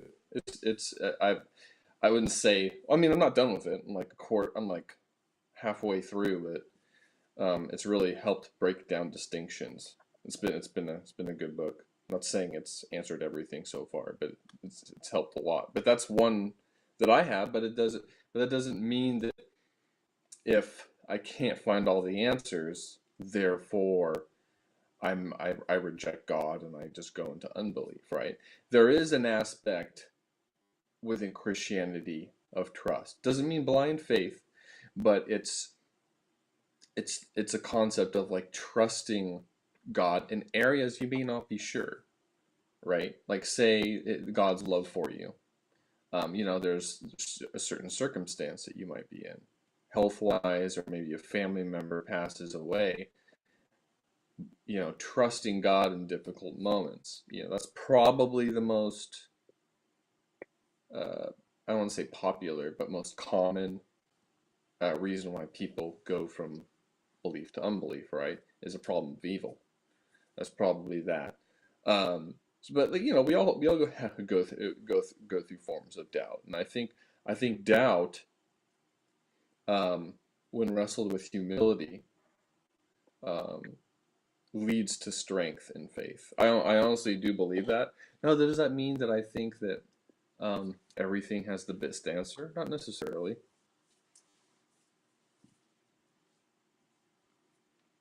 Okay, So I don't want to get stuck on doubt on this, but what I would say is, because there's a lot more that this person's written, I would say that the Bible doesn't discourage doubt. And I think there is a difference, at least scripturally speaking. And I don't know whether like we could look at the Greek and Hebrew words in regards to doubt and unbelief or whatever like that. Or lack of faith. It looks like Jesus rewards the opposite of doubt. Like, because of your faith, you've been healed.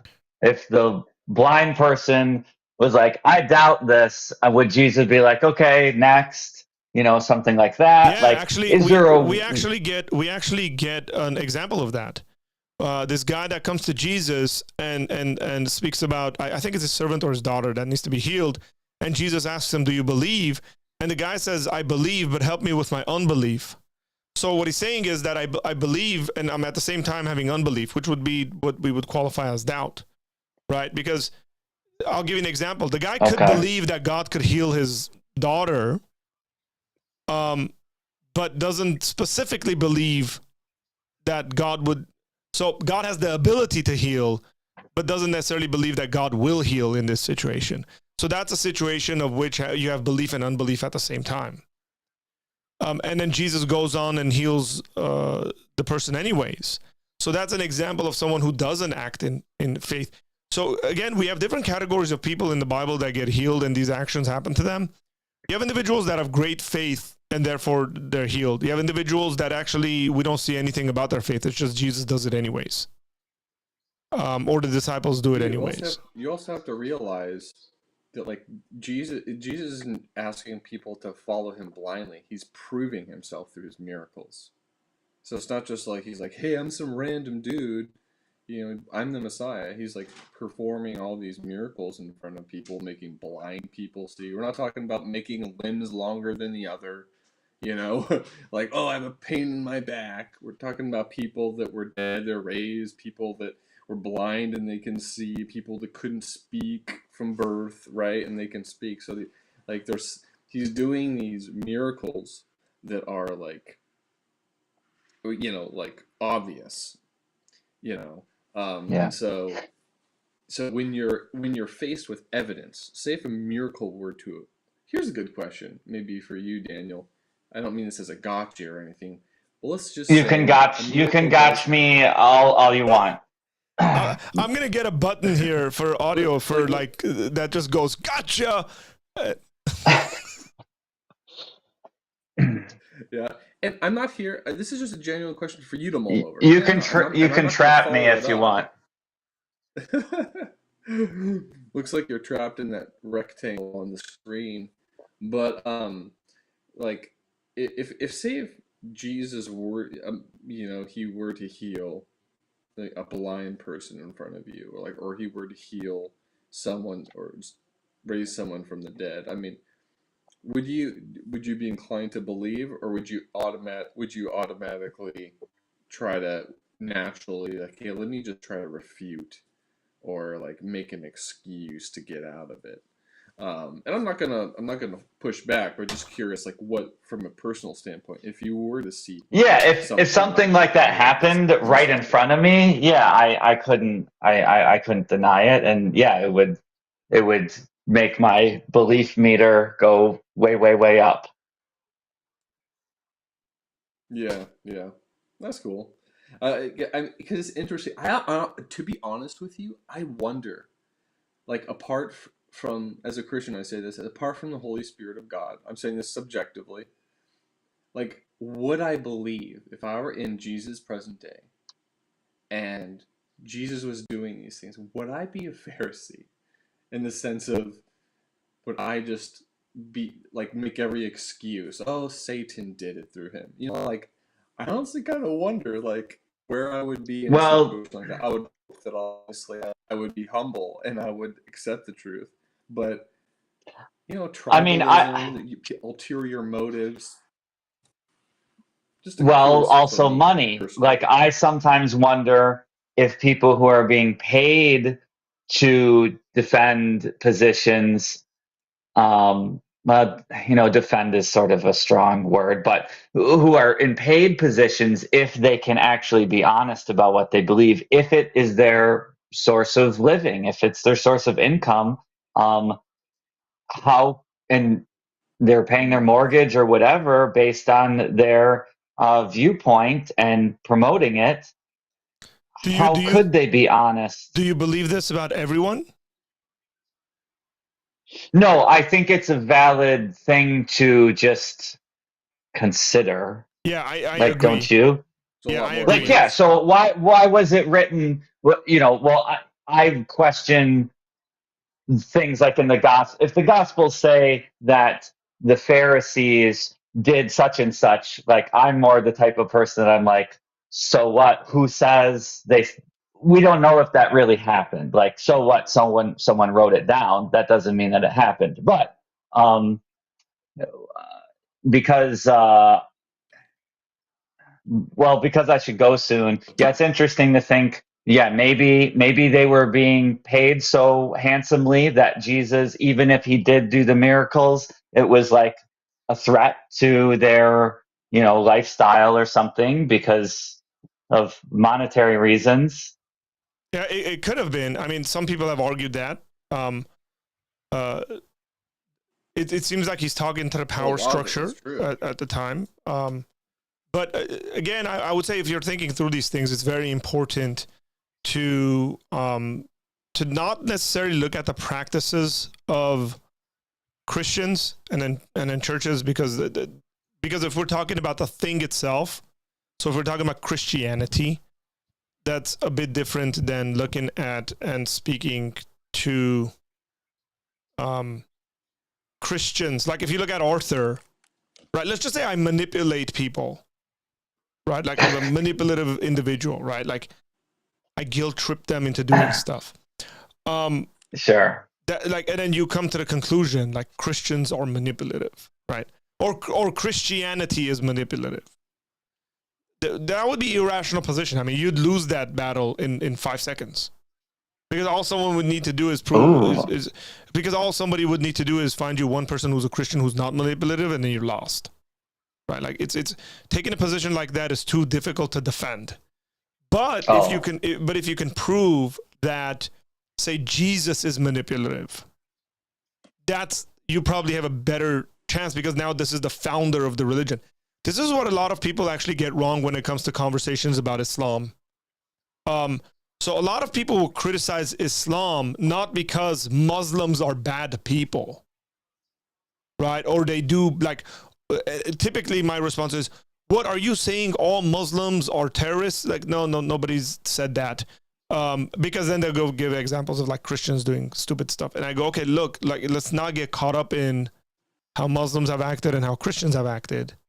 What we should be speaking about is the prime figures in any world religion, the individuals that are seen as the moral standards, the individuals that are seen as the founders of these belief systems.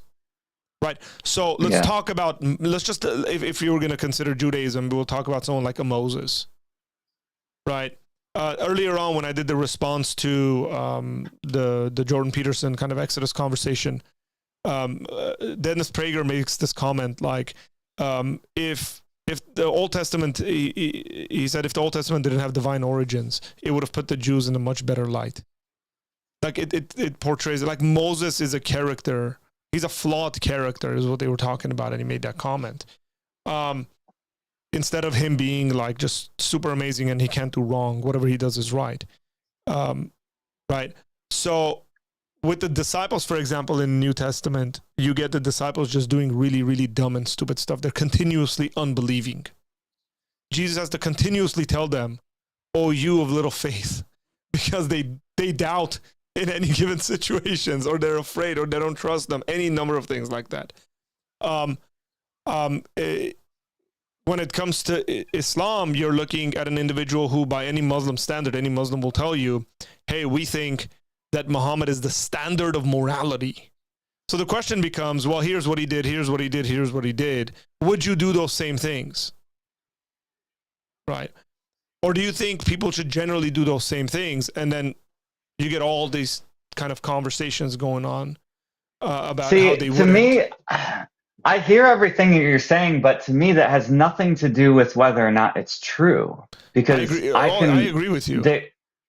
there can be amazing fictions, think like Lord of the Rings or something, Sure. where they show big weaknesses in the main characters, and it shows their flaws. Like, why would someone write that? Correct. It doesn't have to do with whether it's true or not. But either way, I No, say that I'm not because saying that. I'm not saying that as an argument necessarily. okay. Yeah. Well, anyways, I got to go. Thank you for having me on, Arthur, Hey, Justin. let me actually drop this link in the chat just in case if you want to look at it, because I'm actually gonna keep this link up and look at it. I'm I interested hope, yeah, if I can come on Oh, again. that's not Well, what I think we went through the first two in that list, yes. and in order to, there's some interesting ones in there, by the way. There's some really I want to interesting- go. I want to go through the rest of the list in a future call-in. Let's just go through the next bullet point, like thinking the same way. Focus it on Jesus. And I appreciate you saying, my biggest question as I'm getting to talk to you is, you're not one of these people that says, no, it's impossible for me to be incorrect. Your certainty is as close to 100% as can be, and mine is similar. But I leave the door open that I could be mistaken. And Justin, I hope you're doing Daniel, the same thing. Let me say something. Sorry, but so I started doing this new thing just to interact with people like you a lot more, like off of YouTube and like not recorded, just conversations. So go to Patreon, go to my Patreon page and just become a member. There's a free option to be a member. Okay. So Patreon just rolled this out.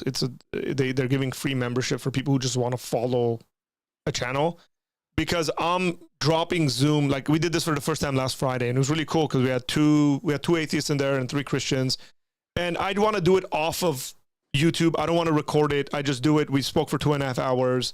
It was a great hangout, and then we all just went our ways. And we picked the subject and went through it. So just go become a Patreon member on the free version, because I think this would be really fun to have a discussion. Well, I'll be perfectly honest with you. I am much more interested in recorded. And I'm not saying I won't go do that. That's I fine. have had very interesting truth-seeking conversations with Christians who refused to record the conversations. And I found that very frustrating, because we'd get in the conversation and we get an hour in and they'd say, well, I never said that. And I said, bro, you just said such and such 30 minutes ago. They'd be like, no, I never, ever said that. And it's like, well, I wish we could go play the tape back. And I'm not saying I don't mind. If I'm having a truth-seeking conversation, I want it recorded. I'll talk about wine or whatever, eating peacocks or whatever you're talking about in unrecorded. To me, that doesn't matter. Yeah. So anyways, I'm going to log off here. Okay, bro. Thanks Adios. for calling in. Appreciate it. See ya. Wasn't that fun, Justin? Well, Daniel's a cool guy. Yeah. Yeah, he called in last time, and it was this very similar. I like his personality. I like the questions he comes up are very good questions, and the comments he has are very good comments. I mean, he's a fun guy to speak to. Was that radioactive trees? No, Daniel's not radioactive.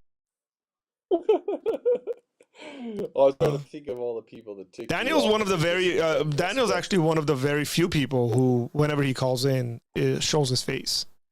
Lots of folks that call in don't want to show their faces, but Daniel doesn't have an issue with that. So commend him for that. Yeah. Appreciate it.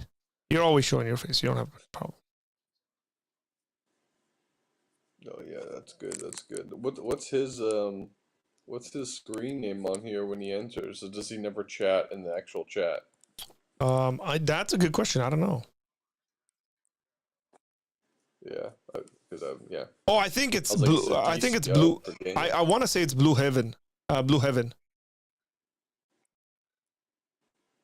Okay. I don't know. Just correct me if I'm wrong. By the way, y'all correct me. If I'm wrong about that, someone correct me, please. What a humble man, willing to admit you got the wrong person. Hope so, man. Let's hope so. Yeah. That was Cool, fun. man. Well, I didn't think I'd be on for 2 hours, but I've been on for 2 hours. That's 4.5 hours of streaming. yeah, there we go. Yeah, I'm gonna get ready for bed. I was going to continue reading this, which actually is a really good book. Somebody recommended, if you haven't already, read F.F. Bruce on the canon. You might have already read that. Well, it's funny because he quotes F.F. Bruce. He actually he actually quotes him a few times here. I highlighted one of his sections. This is what he says: the canon of New Testament was completed when the last authoritative book was given to any church by the apostles, and that was when John wrote the Apocalypse in about 98 AD. So yeah, because Kruger makes like a cool distinctions between there's the functional canon, exclusive canon, ontological canon, and then his argument is the multi-dimensional canon, which sounds pretty trippy. That's interesting. Yeah, I probably need to go. Like, I would really like to go and do like 3 months of really solid reading on the canon as well. Because I know Bill Mounce has a book on it. You read that? Did you go through the Bill Mounce's book? I read his book, Mounce's book, Why I Trust the Bible, and he does get into that. And he quotes Kruger a couple times. He talks about the functional canon and the exclusive canon, but in this one, he really Kruger takes more of all of them together, and he has a really beautiful analogy of, think of the canon as a tree. You have the sapling, you have the adolescent tree, and then a full-blown tree. All of them are a tree, but there's different stages of development. You have the ontological definition, which is the canon, which is the rule, right? All the God-given books are completed when the ink dries from the apostles and the close companions of the apostles, when the ink dries from the pen. So that's when it's complete. That's the ontological distinction. Then there's the functional, which is what the early church, like the first 2 centuries, did, was they had all Paul's writings, the 4 Gospels, right? They didn't have all 27 under the exclusive definition, but they did treat and believe the majority of the New Testament to be inspired by God, at least Paul's letters and then the 4 Gospels. They treated them as such. And so when you break them down to these categories, you can see, like a tree, they're all true. It's just a matter of the stage of canon. It wasn't fully encapsulated until the 4th century. So that's like the summary of at least what I've gotten so far. I'm actually only a quarter of the way through, so, but I've been taking notes like heavily, because like I said, that's one of the things that have been bugging me just as far as the canon goes. Like, why is it 27? Like, how do I justify that? You know. But it's been really helpful in that regard. But we'll see how it goes and continues. Cool. Well, Justin, thanks, man. Thanks for calling in. Appreciate it. All right, man. Have a good night. You too. Well, folks, been a pleasure today. Sorry, Jerome, as you woke up. I've been on quite a bit today, and so yeah, I gotta go sleep as well. So thanks a lot, folks. Thanks for the super chats. You guys are super generous. Appreciate it. I will see you guys tomorrow. Take care. Bless you.